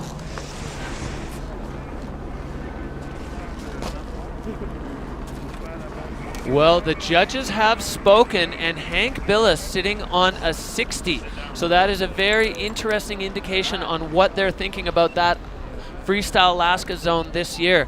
60 points for Hank Billis. We're going to see how that's going to play out in the rest of the field. But we are over to start 2 right now for the Utah native Alta's Andrew Pollard, a styly man, always super creative. I've kind of started calling him the new Drew Tabke, although I like the other Drew Tabke, but I'm not going to call him the old Drew Tabke. So Andrew Pollard is his own man, and he is flapping his wings right now. He's dropping his pole in the start gate. One of the most easygoing guys, but as soon as he drops in, you're going to see some heat. That's right. Apol on course, taking inspiration from Uncle Drew. Getting straight over to that top traverse. Damn it, it's going to be Sharky in there, but it's only been 1 or 2 people through it, and he wastes no time doubling down off the top. Shark's not a problem when you jump over them all. That's right. He was talking about being concerned about those, and right into a 3. So far looking good. No concern for the Sharks at the top when you exit early. Another air there for Andrew. We are looking fast and fluid and absolutely dead smooth. Signature high safety for Andrew Pollard. I asked him yesterday if he likes to use that one for balance. He said it just makes him feel good in the air. I bet it does. It makes me feel good in the ground. Watching him do that, just link it all together with so much fluidity, speed, control, confidence, and style. All the things the judges are looking for. So Apol coming off a 4th, sitting pretty right now, right up near the top of the rankings. 74.33 for Andrew Pollard right now in first place. So we'll see if that holds up. The judges definitely keeping themselves a little bit reserved with these numbers as they want to leave room because there are a lot of heavy hitters, a lot of big players still left up in the gate. Start number 2. There's my man, Tom Pfeiffer, Whistler Freeride Club graduate, all-around nice guy. He had his truck broken into in Calgary, and he is looking to just let that go. Tom Pfeiffer ready to go out of start number 2, Neil. That's right. not joined by his brother Liam Pfeiffer this year, unfortunately. The twins out of Whistler, Canada, and the Whistler Freeride Club lighting things up. Tom podiuming with Marcus and Tanner last year. What a moment for the young Canadian, getting into the same zone now. Yeah, going a little bit further over into the Mando for Tom. Going fall line, all good there. Looked like he had a little bit of a snag from the rocks, but Tom muscling through it as he does. He's such a strong athlete right in here. Getting the 3. That almost seems like it's mandatory now in the ski men's field if you're going off that feature that you're going to spin it. So far, so good for Tom Pfeiffer. Yeah, that's right. Showing real control, fluidity, strength to land that toppy when he got a little bit hung up on the takeoff, and now into the Gina.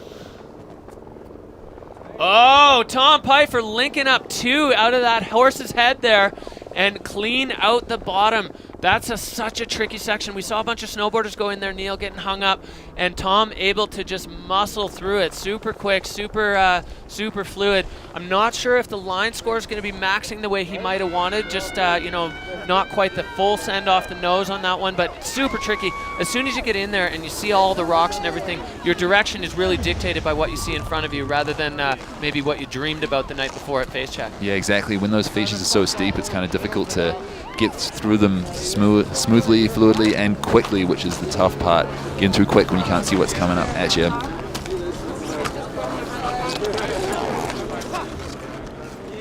Score in there for Tom Pfeiffer, 71 flat, good enough for second right now, but with the heavy hitters still yet to come on this in this ski men's field, we're going to see if that's going to hold up. Quite a similar score to Andrew Pollard, the rider that went just before him. Similar line at the top, but different at the bottom.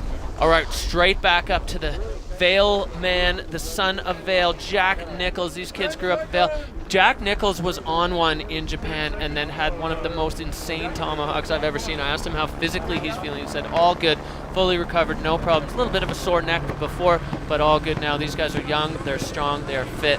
And he is ready to kick out. Jack Nichols on course here on the Ozone Face. Yeah, that's right. I don't know how the mental game is coming back from such a heavy crash in your first ever World Tour comp. How do you come back? Do you decide, I'm going to keep it a bit safe and make sure I stay on my feet, or are you just going to send it?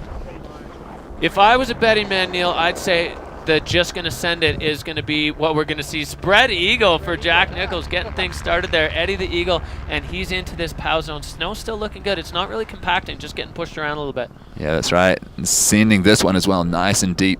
Like the spread eagle off the top just to show that he's here to have a good time, that he's relaxed. He's already let the Hakuba one go, and sending this bottom here, getting it all set up. Taking it cross hill and making it into a double there. Jack Nichols into the sun and out of the danger zone, and he's going to be looking at a clean top to bottom now. His first one on the Freeride World Tour, Neil, and that's got to feel great to lock that in. Just have it in under your belt. Must be so nice to be through the finish line on your feet. Really cool creative bottom section as well. Almost looked like he's skiing through rocks to make sure he got the angle that he wanted. Yeah, Jack Nichols top to bottom there. He's looking clean, nice and smooth. We'll see what the judges thought about it. Another difficult day, or a difficult category for the judges. We're seeing these clean runs. We saw a couple guys go down, or we saw Logan go down massively. So we'll see what they think about Jack. All right, so Jack Nichols with a 64 there. That's going to be good enough for third place. We'll, interesting how the judges are rating different sections on the face, and they only know that super secret, right? They're not going to give away their secrets to the riders. They want them to lay out their creativity. But Jack Nichols sitting on 64 right now, and we are moving on in the ski men's category. Yeah, a few crashes in the ski guys so far. Well, if you had to build a free rider, Isaac Freeland might be what you came up with. He's got big mountain savvy, he's got unbelievable ski technique, and he's got one of the deepest bag of tricks in the ski men's field. Isaac Freeland, a huge player in this game, and he is going to look to put his stamp on the Ozone Face right now. Yeah, race turn straight out of the gate, making it look easy. Coming across to this high traverse, I wonder how much snow is left in there. Doesn't matter because he's doing the same as Apol and sending it straight from the top. I love that early exit. You don't put yourself into the rocks at all, just right into the fall line and float over all of them. Ooh, hitting a bomb hole there, backslapping but keeping it together, getting a bunch of cheers from the crowd we have around the tent as well. Yeah, fans are loving this. He definitely manhandled that. He got kicked by the bomb hole, but it didn't really kick him off too much. And taking that side angle on that air, Isaac Freeland, he's out clean as well. These runs go so quickly, Neil. And as much as the face looks huge, a lot of the features are compressed really close together. So the rider's just going boom, boom, boom, boom, action, action, action, action. And then before you can blink or even take a breath, they're out the bottom and in the corral. Rowdy, rowdy, rowdy, rowdy. Isaac Freeland hitting the same bottom air as Marcus Eder did a couple of years ago. I think it's formed up a little bit differently, but he still managed to find the tranny. And quite a consistent top section going on from multiple riders today. That same high traverse down to the mandatory air and then a 360 off the middle section before getting creative at the bottom. I think the judges will compare people doing similar stuff. Score coming in for Isaac Freeland, 62 flat, so definitely controlled dock for that bomb hole impact for Isaac, but the rest of it looking good, and that's the name of the game right now. You got to ski clean. The judges want to see perfect right now, and that's what it's going to take to get on the podium here at Kicking Horse Golden, BC. Yeah, that's right. The bomb hole is starting to take their toll. All right, back up to start number 1, the Swede, Carl Regner Eriksson. He had a great start in Japan this year, kicking off his season kind of the way he wanted to after one of the wildest things I've ever seen in Verbier last year, tomahawking off a massive cliff. But right now, Carl is on course, and he's looking loose, Neil. Yeah, that's right.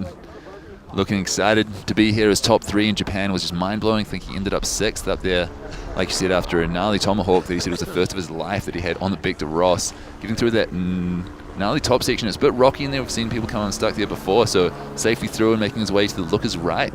Yeah, just to clarify. Oh, Carl! Perfect backflip. I wanted to clarify when I said loose that I meant loose like good loose, not loose and wild.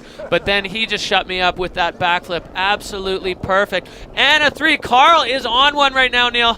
Yeah, Carl, previous winner of NM Scandinavian Big Mountain Championships. Multiple freestyle tricks already. I think it's the first person we've seen in the ski guys category do 2. Coming across to the A-pole bottom air and spinning that one as well. Stomp town, arms out, claim that. Carl Regner Eriksson, welcome back, dude. You are on a damn heater. Wow, that was great. A lot of riders really curious, wondering, oh, is this going to be a freestyle venue, or are we going to find those moves on it? Well, Carl just showed us that they are there. You got to find them, you got to have the eye to find them, and then you have to have the skill to back up that eye and actually lay it down to your feet. So that was just chock full of tricks, top to bottom. The Swedish rider looking smooth, stylish, and just absolutely on fire in the freestyle game. Such a smooth one.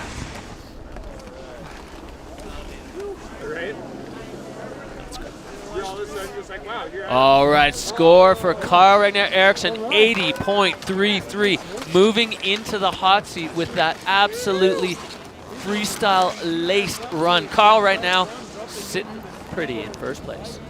That's right, showing his strength.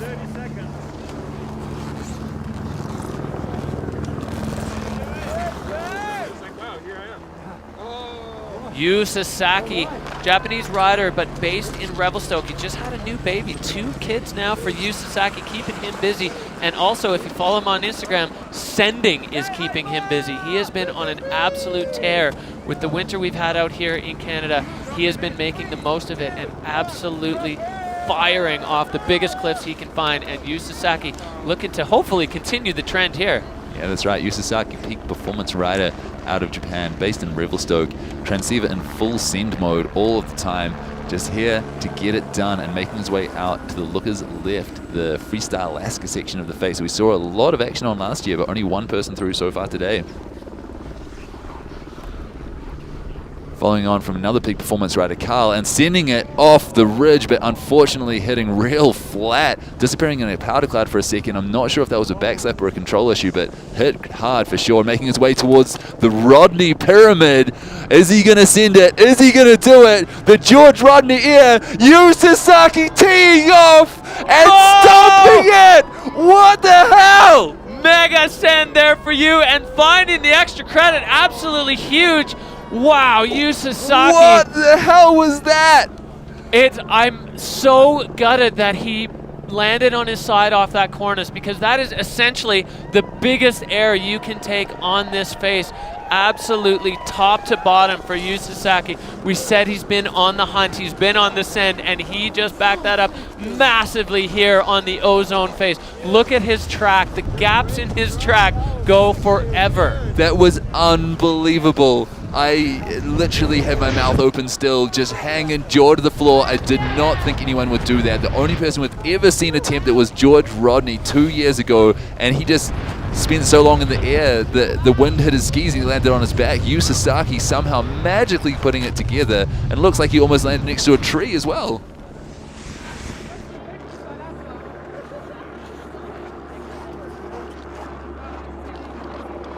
Score coming in for Yu Sasaki, 64-67. Unfortunately getting dinged for that control issue off the cornice, taking it to his hip.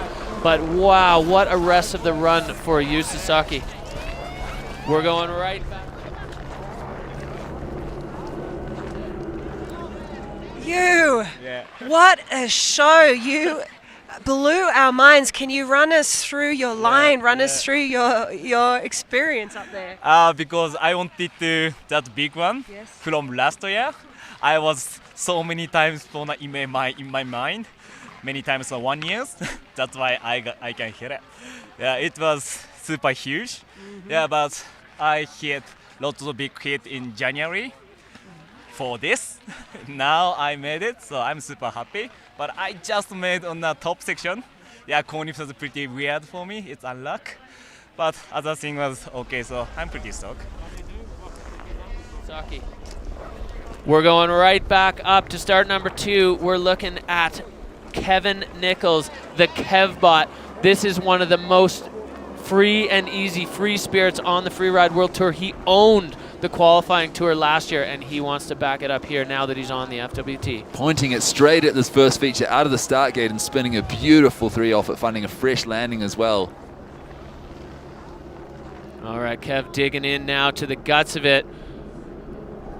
Oh, that's a flat landing. Is he front punching out of that and riding straight out? Similar a little bit to our first competitor, Logan Pahoda, but managing to stay on his feet and send that bottom air. Damn, heavy hit. Yeah, that was tough. He actually landed directly in the rockwell there, which for those of you who don't know what that is, it's a big dip that forms up just with the wind underneath these rocks, and it forms a massive ditch that you need to jump over. And unfortunately, Kevin catching the wrong side of the rockwell and coming unstuck there for a maybe unintentional double front flip, but he's okay. He was on his feet, and he's in the finish.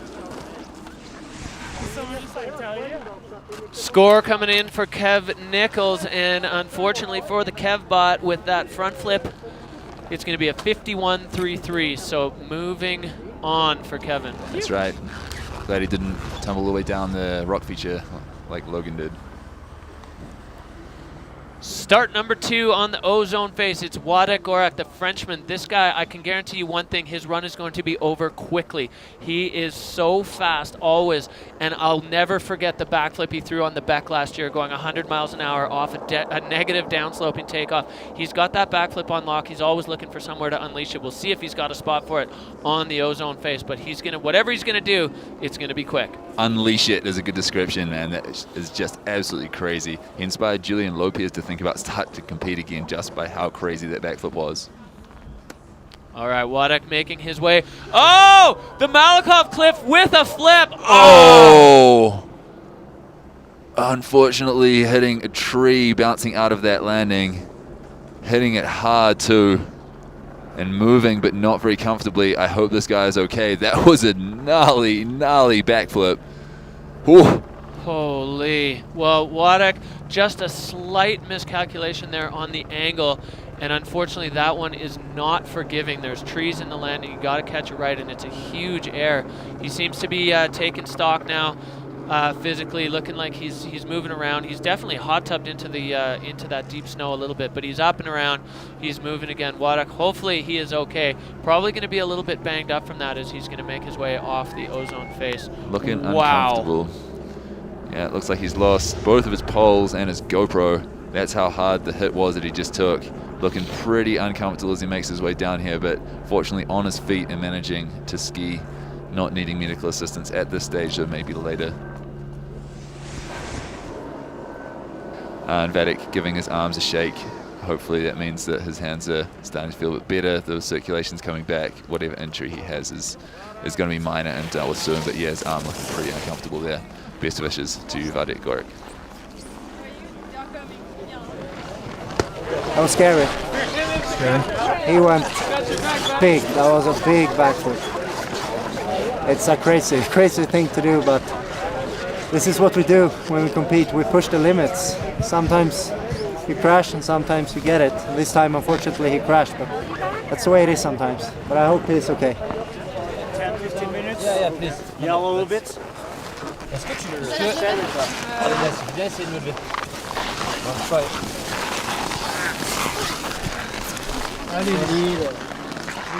Right back to the top of the ozone face. We are looking at the young German rider, Konsti Ottner.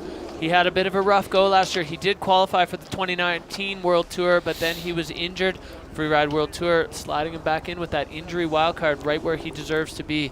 And Konsti Ottner looking to get things absolutely firing here at the top of the ozone face right now. So now on course, just about to drop in. We'll see what he's got for us today. Yeah, that's a tricky place to be as an athlete, knowing you got to throw down and knowing your body is not quite ready. So sometimes you just got to muscle through and do the best with what you've got. Another backflip off the Malakoff cliff.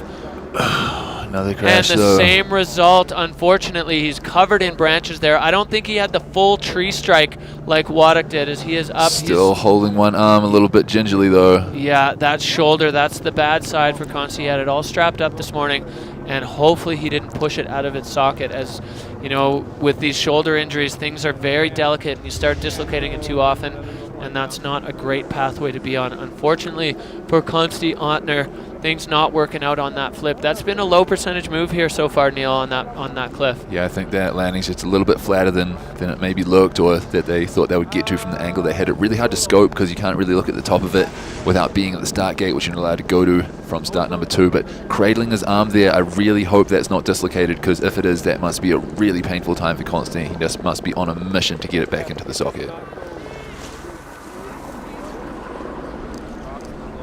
Drew Tabke, the American Eagle, forged in the Cascades, honed in the Andes, and now unleashed on the Purcells. Drew Tabke is ready to do it. He's ready to drop in and see if he can defend that golden bib. Sigbird nomination before he's even started. As you're saying, sitting pretty at the moment. Number 1 after the competition in Hakuba. First win for a while. He was pretty happy about it. Freeride World Tour champion from 2013. Got up with his dad, and he said a lot went into that behind the scenes. You know, he's such a chilled out, laid back guy, you wouldn't guess, but I think a lot of work goes in for this guy. Look at this. Nobody's been over here. Drew Tabke, creative eye. He sees things other people don't on the face like that. Oh no! Finding probably the deepest pocket of snow on this entire face, and the punch front there, styling it out. Drew Tabke still keeping the run going, but wow, that is really unfortunate because he was Tabkeing. He was just going so well, so smooth, and so cool. So let's see how Drew finishes things off here. Yeah, nice deep air on that bottom air. Really cool, smooth way to finish the run, but up the top, damn, that creative top hit, just eagling off that, eagle floating as is his style, and into that big 3, and then, yeah, like you said, just hitting that deep pocket and front punching. Oh, you can see he's just like, come on, where Why? did that come from? Why? Why, Drew? See, I don't know. Tough to take for the yellow bib. Pretty good chance he is going to lose his hold on that yellow bib as a result of the front punch and the landing there, but just looking so good apart from that bit of unluck. Yeah, and you got to think the judges, obviously he's going to get zapped on control for that punch front, but the rest of his run was really good, so it's not going to be a full basement score. It's going to be kind of a mid-range. We're seeing it coming in there, a 61 even for Drew Tabke. So actually good enough for 7th position currently, which, considering that he just went head over heels, is not actually bad to salvage out of that run. Yeah, big compliment to the rest of his run. Loved the way he held that grab as well. Like, to regain his concentration so quickly is really impressive.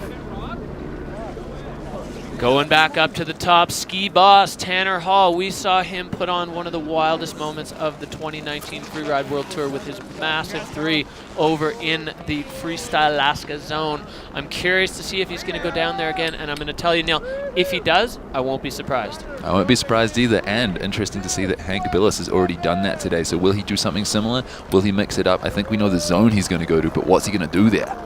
Yeah, Tanner Hall, he's pointing, he's letting us know he's going down there again. He's going back to the well, and why wouldn't you when it delivers for you so much? Tanner Hall likes that zone. It suits his style. It's beautiful over there, and being who he is and the background that he's coming from, that is the zone that you would expect him to go to, because it's a way that he can just showcase his mastery. He's such a great air artist. He knows exactly where he is in the air. He's got that air awareness just honed from years and years and years of hitting huge park jumps, backcountry jumps, massive cliffs.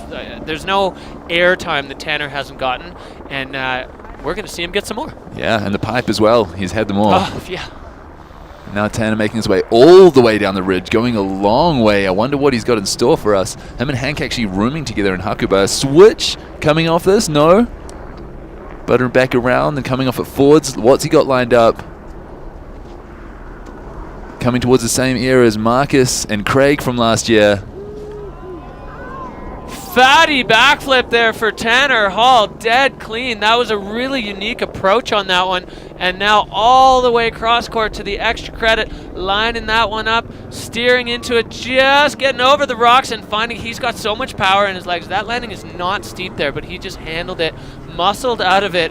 So Tanner Hall buttering around to switch and wrapping up his run in classic Tanner Hall style. Switch Stomp, skiing. stomp, stomp. From the moment he dropped in, he pretty much just went cross court and sent it all, stomped it all. Such a smooth back. He just laid it out, looks so relaxed. Next hit, flat landing, doesn't matter. Stomped that one too. Just such a boss. That's why they call him the ski balls. How do you think that's going to rack up score-wise? It's really hard to say. That's going to be a tough one for the judges. I feel like the line score is going to be a little bit lower. Air and style category obviously going to be through the roof. The rest of it, it was very fluid. We're going to see. It was really good. Powdery. Yeah, powdery. Powdery. Dude, you have power in your face. I know. That was the only thing I'm bummed out. That was nice. Thank you, Doug. Score coming in for Tanner Hall, 72.67. So that's going to be good enough currently for third place. So it was fluid. The whole thing was kind of across the face, but it linked up. And it's okay in the judges' minds to move across the hill if you are moving feature to feature, which is exactly what Tanner Hall did with some boomers in the middle.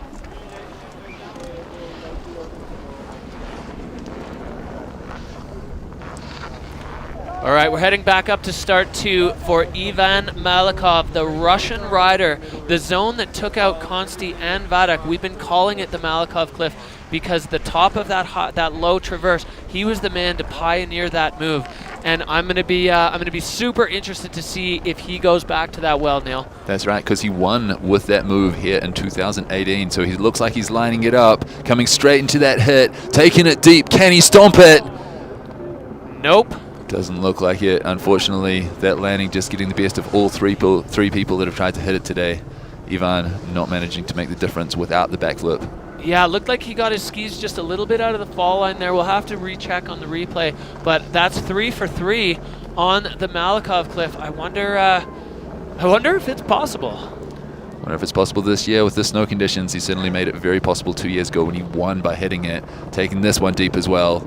Stomping that, making that look easy, so it must be quite a contrast in the landing to the last one. Yeah, the slough cone on that one is shaped up nice. Last year we saw that lower one, the Peloton as we've been calling it, eat up a bunch of people. Turdell, the only guy to really get it clean, but this year it seems like the transition works a little bit better. Malikov finding it clean as most of the riders have, but unfortunately for Ivan, not working out on that upper air. It's massive, and they're all getting eaten up by it. Looks like maybe well, I don't want to speculate on why, but so far 3 for 3 on that one.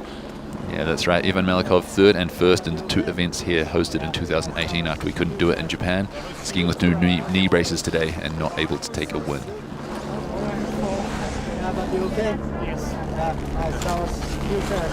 was huge, bro, as always. Ivan Malikov's score coming in at a 40.67, so clearly a significant control issue on the landing of the Malikov Cliff. Nobody able to unlock the Da Vinci Code on that one yet. We'll see if any other riders are going to have a crack.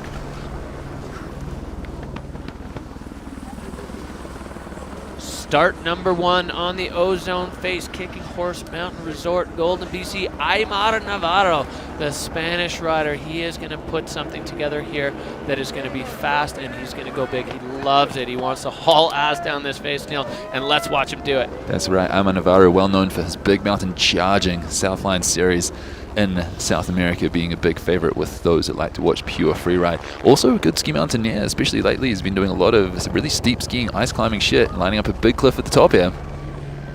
Yeah, Navarro staying clean through there, keeping it on his feet. That's a tricky section because the feature lines up nice, but the snow is really tricky, super wind scoured. Now he's back over into the POW and looking like he's lining up from way up high for Navarro. Oh, hectic. I don't think that's exactly what he meant to do. Or if he did, it was going to be a crazy, crazy triple. Looks like he's okay and on his feet. Maybe it was what he was planning, but that is just next level. He landed right above that rock. Looks like his skis took the brunt of it. Hopefully his body didn't hit it. He popped right back up.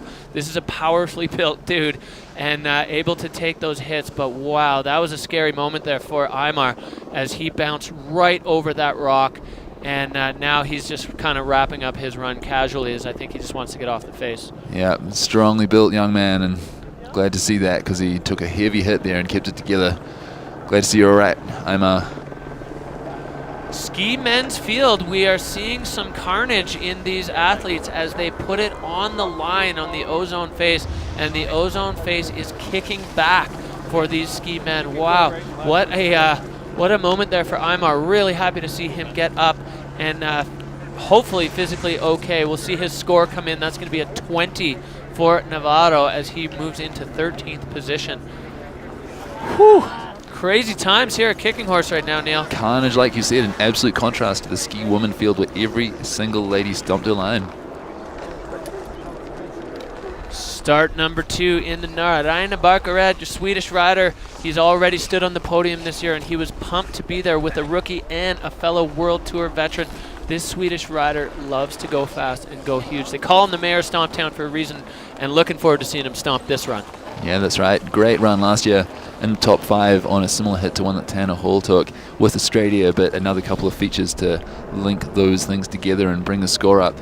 Sitting pretty with a 3rd in the last stop. He was pretty pumped to be back on the podium. Said it had been a while. Unfortunately, his wife Jackie going down today, but looking to get another result and put him into contention for another world title 7 or 8 years later. All right, Renee with the early exit. Oh, but finding the exact same bomb hole as we saw Pollard, as Pollard made. Unfortunately, Rainer there with the, a 360, come on! Rainer Barker just throwing caution to the wind there and looking to add the freestyle. You know, one thing that I've loved about watching Rainer as an athlete is he's not afraid to evolve. You know, he sees the sport changing and he's recognizing it and he's getting into it. He's throwing threes. He did a massive backflip in Japan, unfortunately catching the bomb hole there. And this is one of the risks, one of the dangers of being a rider to drop a little bit later. They draw their numbers out of a hat, so it's totally random. You know, fairness is what it is for the riders in terms of bib order and drop order, but it's a risk you take dropping later is those bomb holes do exist, and they can take you out, as we just saw from Rainer Barker. Stomping hard in the bomb hole, and the bomb hole stomping hard back at him.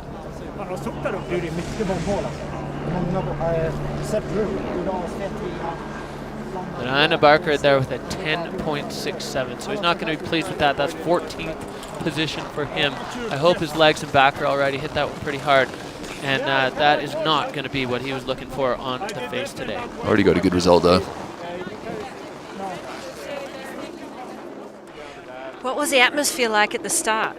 The start was super stressed today because people had pretty high set plans, and then slowly but surely it started to turn out it doesn't work, that doesn't work, this maybe work if you're really lucky. So people were very stressed, I think, and reluctant to change their line. Trudell did, very smart move. So yeah, stressed up there today. Then number 18, Blake Marshall, dropping in 3. All right, back up to start number 2. Blake Marshall, Kiwi rider. He is looking to throw it down. He's had a great start to his tour career and looking to have a great start to this run right now, Neil. That's right, airing back into the main face. We saw a bunch of people do this over the last couple of years, but the first one to do it today, Blake Marshall, ripping turns, getting deep, and looking to make his way down to the avenue and the freestyle nug. Right side 3 off that one, spun both ways in the competition at Hakuba, making his way straight over to the central couloir as well. I haven't seen anyone link these lines in this way. Blake Marshall, quick work of that and turning it into a big double. And can we just mention he did a daffy off the top cliff? Yeah, buddy. Big nod to the old school, the pioneers. Super creative line there from Blake Marshall. That double was absolutely gorgeous and so perfectly executed. And he is fired up too. Why would you not be? So cool to see that even though lots of people have skied through that zone, he hit it in a completely different way, just looks at the mountain a bit differently, styles it up, and just makes it his own creative style. It's such a hard thing to do in such a large field of talented riders, but Blake Marshall just stamping his own mark on this tour so far. Yeah, absolutely. He knows what the judging criteria was, and he hit every single category there. Air and style for sure. That was a very difficult line. His control, mastery of the technique, all of it looking super good, and fluidity, well, you couldn't be much more fluid than that. Blake Marshall with a banger. We'll see what the judges thought about it. Yeah, that's right. Blake Marshall 7th in Hakuba, and now probably a good result here. Not so many people have stayed on their feet, so could be sitting pretty. Score coming in for Blake Marshall, and it is a podium position, 73.33 for the Kiwi rider. He's got to be happy with that, as we've had carnage in the men's field, so a podium run right now. While we have many riders to come, that is a great result for Blake Marshall. Yeah, buddy, following up on Hank's podium in Hakuba.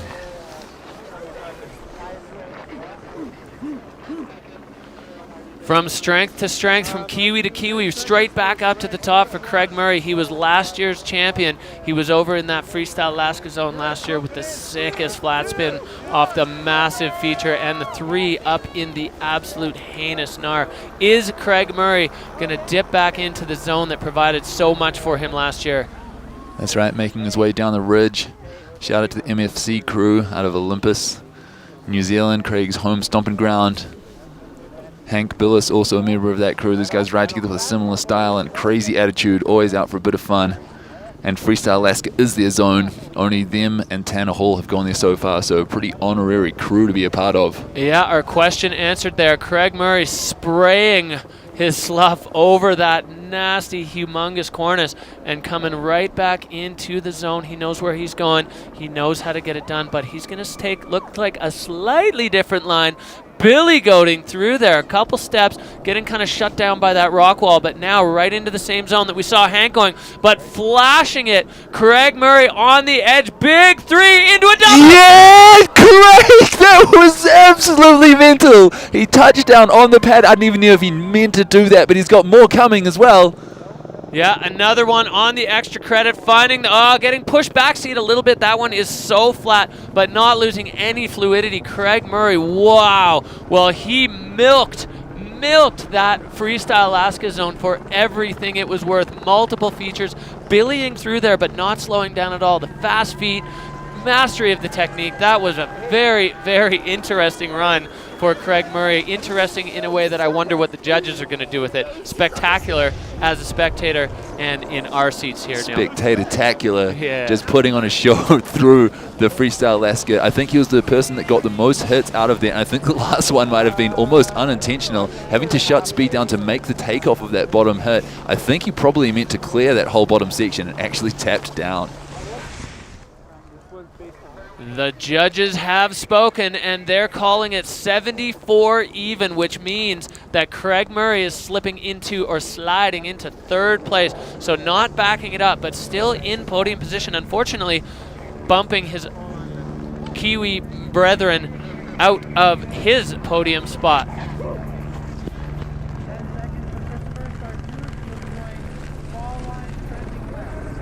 We're rolling back up to start number 2, and it is the legend, Christopher Turdell. He has won the tour. He has won events all over the tour. He is stylish, he is smooth, and he is on course right now. That's right, the Swedish rider putting in a grab on the first air and making his way over maybe to the Meliklov cliff. What the hell? Whoa, he's so fast! How is he still going? That was unbelievable. He's sending this one deep too. I'm losing my mind here, man. I wondered if it was possible. Well, guess what? It's possible for Christopher Turdell, which doesn't mean it's possible for mortals or normal humans. He is making short work of this venue, sending that one and sticking it. Christopher Turdell, what a run. That was absolute fire from top to bottom. I think that was a 15-second run, Neil, with a backflip over the Malakoff cliff that we didn't even know was possible to stick at all. Well, it is. Absolute fire, like you said, top to bottom, the peak performance rider out of Sweden. He's kind of the defending champ because he came second last year and Marcus is not competing and he won before that. So I'm going to say defending champ-ish enough, and with a run like that, he might be looking at another title this year. That was absolutely loose. Did he hit that top cliff? The Malakoff one from a different angle too? Yeah, he did take it from a slightly different angle. I think possibly a little bit of a control issue there, but we will see what the judges have to say. So amazing.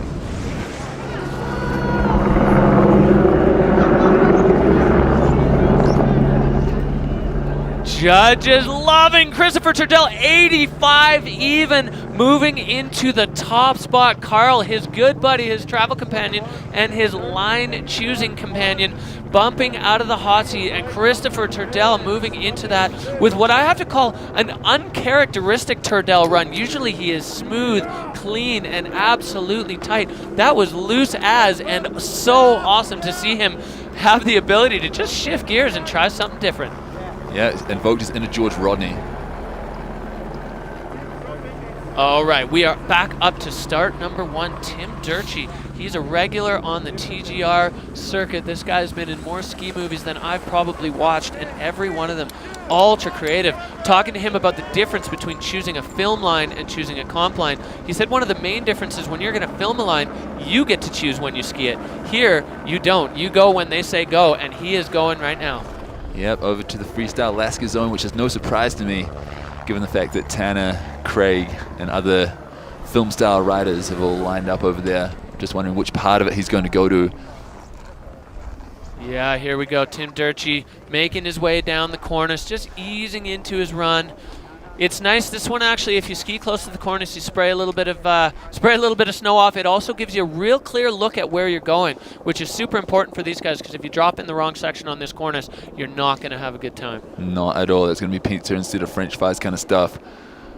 Coming into the drop zone now, Tim Durkee looking at and skiing past the place that we just saw Craig Murray come in, and looking to air straight in on the sud shade line, getting some rad snow ripping down that spine, full film style, and coming back towards Craig's air. Ooh, coming unstuck on that landing though. Going for the ultra freestyle, looking like he had a cork 7 in mind. Not quite getting the pop, I think, as he kind of ended up pretty stretched out. Tim Durkee was looking at putting down a film line. That's not exactly the way he wanted to go, but still finding a spot to do a flat spin at the bottom there. I haven't seen anybody trick that extra credit air before. No, and the best landing by far on that hit as well. Everyone else has been bottoming out, almost backslapping, because the landing looks pretty flat, and just relaxing with a flat 3 off that extra credit nugget. Really unfortunate he couldn't put the top part together, because that would have been such a banger way to finish a run. Yeah, Durkee just showing he's got that creative eye, and he found transition where others didn't. Unfortunately, the meat of his run not working out exactly right, but that's the way she goes. You got to risk it for the biscuit, and sometimes it doesn't exactly go the way you want it. So Tim Durkee, he's safe. He's in the finish. He's got a trick off an air nobody else tricked, and he is going to be wrapped up here at Kicking Horse for the day. Score coming in there for Durkee, 56.67, so 13th spot for him. Another one who's actually salvaged a score out of a crashed run, and I think a lot to do with that flat on the extra credit air. So good to see him locking in something. It may not be the keeper that he was hoping for, but it's something better than nothing. To go along with his top 10 score, that's still putting him on the way to qualifying for the Verbier Extreme.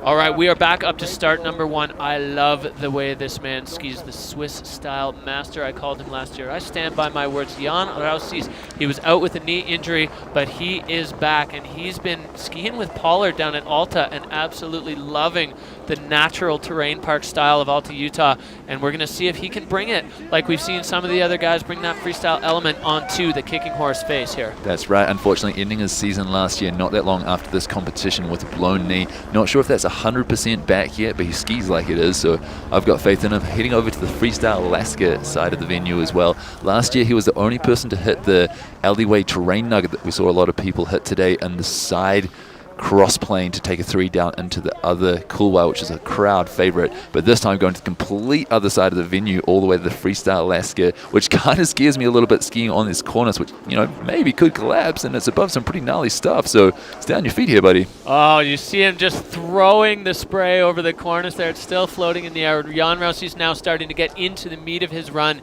in the Freestyle Alaska zone. Straight out of Verbier, just like Elizabeth Gerritsen. He is getting into the Gna right up here. You do not want to be falling in this section. So he's taking his time to make sure he doesn't, because he's lining up a Billy Goaty double very similar to Craig. And is he going to take the nose of this big sender? Yeah, he is. Damn, I was hoping someone's going to do that. We're waiting to one of the last riders of the day, and Jan Roussis does not disappoint, coming over to the George Rodney triangle and sending that deep. Oh, just clipping the rocks on the pyramid there. Unfortunately for Jan Roussis, says he was on a magic run there. So we talked all morning about, is somebody going to hit that nose? And Jan went in there. Such a scary zone to get into. Unfortunately, just a little too slow off the nose of the pyramid and clipping rocks there. Looks like he's okay. He's up, he's riding. He maybe is missing a pole. Not super stoked on that one, as he knew he had a magic run in his pocket. But you got to clear the rocks at the bottom if you want to land that one clean, big time. Yeah, he looks so good in the air too, holding that grab, looking stylish. I think it must have just been the landing. You can see he punched through the rocks if you look back up at where his track lands. So really unfortunate. I was so stoked that he sent that nose in the sun, because I've been looking at that all day and hoping someone would please us aesthetically off it, but not quite the run he was looking for in the end, and unfortunate for the slightly injured Swissman. Score coming in for Jan Roussis is 52.67. He definitely pretty much racked up all of those points in the top part of his run, where it was just glory, super goal, but unfortunately coming unstuck, casing that pyramid air onto rock. I hope his heels are okay. That looked like a bit of a tough one, but that's going to be it for Jan Roussis.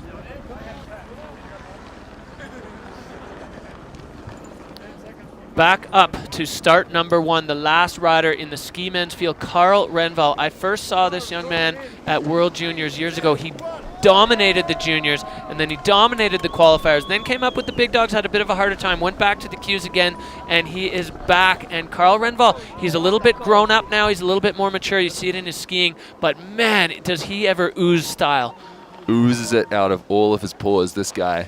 The 4-star win he took in Montafon to requal was amazing, and so is this air right now. Staying on his feet out of sheer determination, looks slightly punchy, but just not having a bar of that trying to take him too far forward. Do your sit-ups, kids. That's what'll get you. That was strong core all the way. He managed to stay on his feet, and now styling his way down into the meat of his run. Where's he going? He's got something lined up down here as he comes towards this lower section.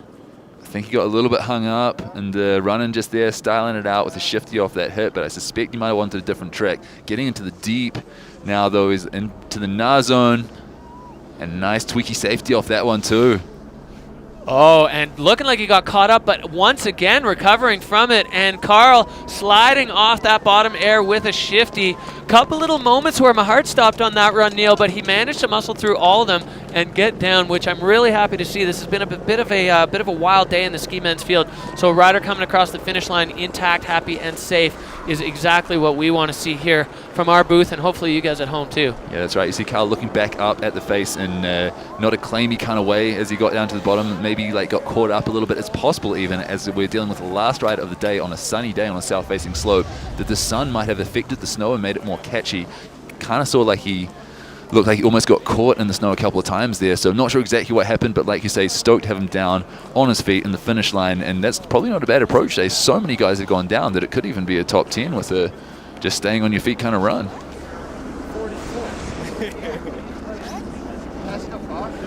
Score coming in for Carl Renval, 67.33. So not going to be a challenge for the podium today for the young Swiss rider, but happy to be down at the bottom on his feet. I'm happy he's down at the bottom on his feet. Wrapping up a wild day in the ski men's field here, Neil. What a show we just got. Yeah, that was pretty bananas. Women's ski, everyone stomped. Guys ski, half the field crashed. What a crazy contrast. Yeah, I mean, it just goes to show where the level's at, and I feel like a lot of the men really felt like they had to get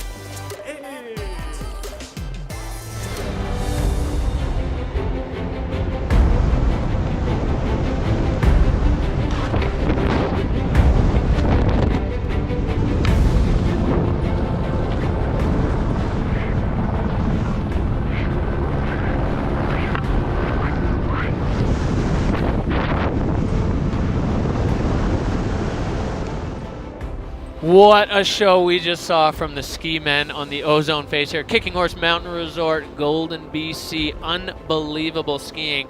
Christopher Turdell with an uncharacteristically wild but super awesome run, taking the win, and his good buddy Carl Regner Eriksson locking up silver. Andrew Pollard sitting pretty in third. Wow. Yeah, that was an amazing show. And like you said, crazy change from Christopher Turdell. You know, he usually skis right around the Bakri, and now he just skied like George Rodney, absolutely changing it up. Swedes on top today, Kiwis and Americans not far behind, and I think that means that APOL is now moving into first overall. Let's go down into the finish area and catch up with today's winner with Lorraine Huber. Let's talk to Christopher Turdell.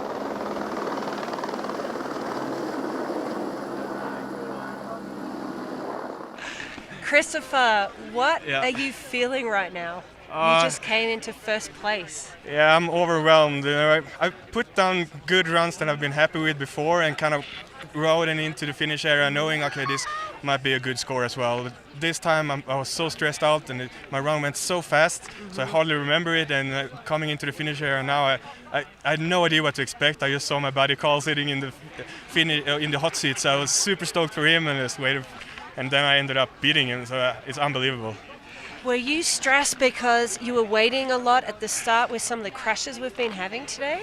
Yeah, you know, snow was super good, but from where I was standing on the top of Star 2, I could see a lot of the other guys crashed, and I had different options for my lines. Kind of went with the one that no one else did in the top. So yeah, of course, I was pretty dialed in while in the start gate, so I knew where to go, and still had a 360 in the middle of my run that I didn't manage to do. So I would say like I had no idea what to expect when I came down here, but I'm super happy now. Well, this is shaking things up here on the overall scene, Neil, on the Freeride World Tour. Andrew Pollard moving into first overall, Rookie of the Year last year, now first overall. And Carl Regner Eriksson, he's been solid all the way through. Drew, Hank, and Blake rounding it out. All three of those guys did really well last time. A little bit less, but they've still got some solid points sitting on. Yeah, so field's still wide open. I wouldn't say that it's the same as, say, the female snowboard category where Marianne's got a strong hold on the top. You know, another result in the next couple of comps could mix things up again. All right, let's have a quick chat to Lorraine. Lorraine, what are your thoughts on the overall impression of this event today? The motto of the second Freeride World Tour stop in Kicking Horse Golden BC is ready to rumble, and boy did we rumble. Starting with the women's snowboard field, we saw some really controlled, amazing riding by the women with some good airs. For me, an absolute highlight today were the ski women who all absolutely threw down, not a single crash or even any control issues by the women, pointing it in the fall line, amazing skiing. Then the snowboard men with their tricks and beautiful interpretation of the face was a highlight. And then the ski men, the heavy hitters, for sure, I'm going to say some carnage. We saw some very consequential moves, some big falls. The features were very fast, and I think the atmosphere at the start was stressful for the ski men because there were a lot of last minute line changes. All in all, an amazing show. Athletes were treated to excellent snow conditions in the ozone face. We couldn't ask for more. Thank you for the amazing hospitality. Kicking Horse Golden BC, it was awesome. See you next year, hopefully. All right, that's going to do it here for us at Kicking Horse Golden BC. Neil Willman, I'm Derek Foos. What a time we've had. What a time to be alive, and what a big thanks we want to say to the whole community here that's hosted us. It's been amazing. Canada, you're great. Now looking forward to moving on to Ordino, Arcalis, and Andorra for the next stop. Stay tuned.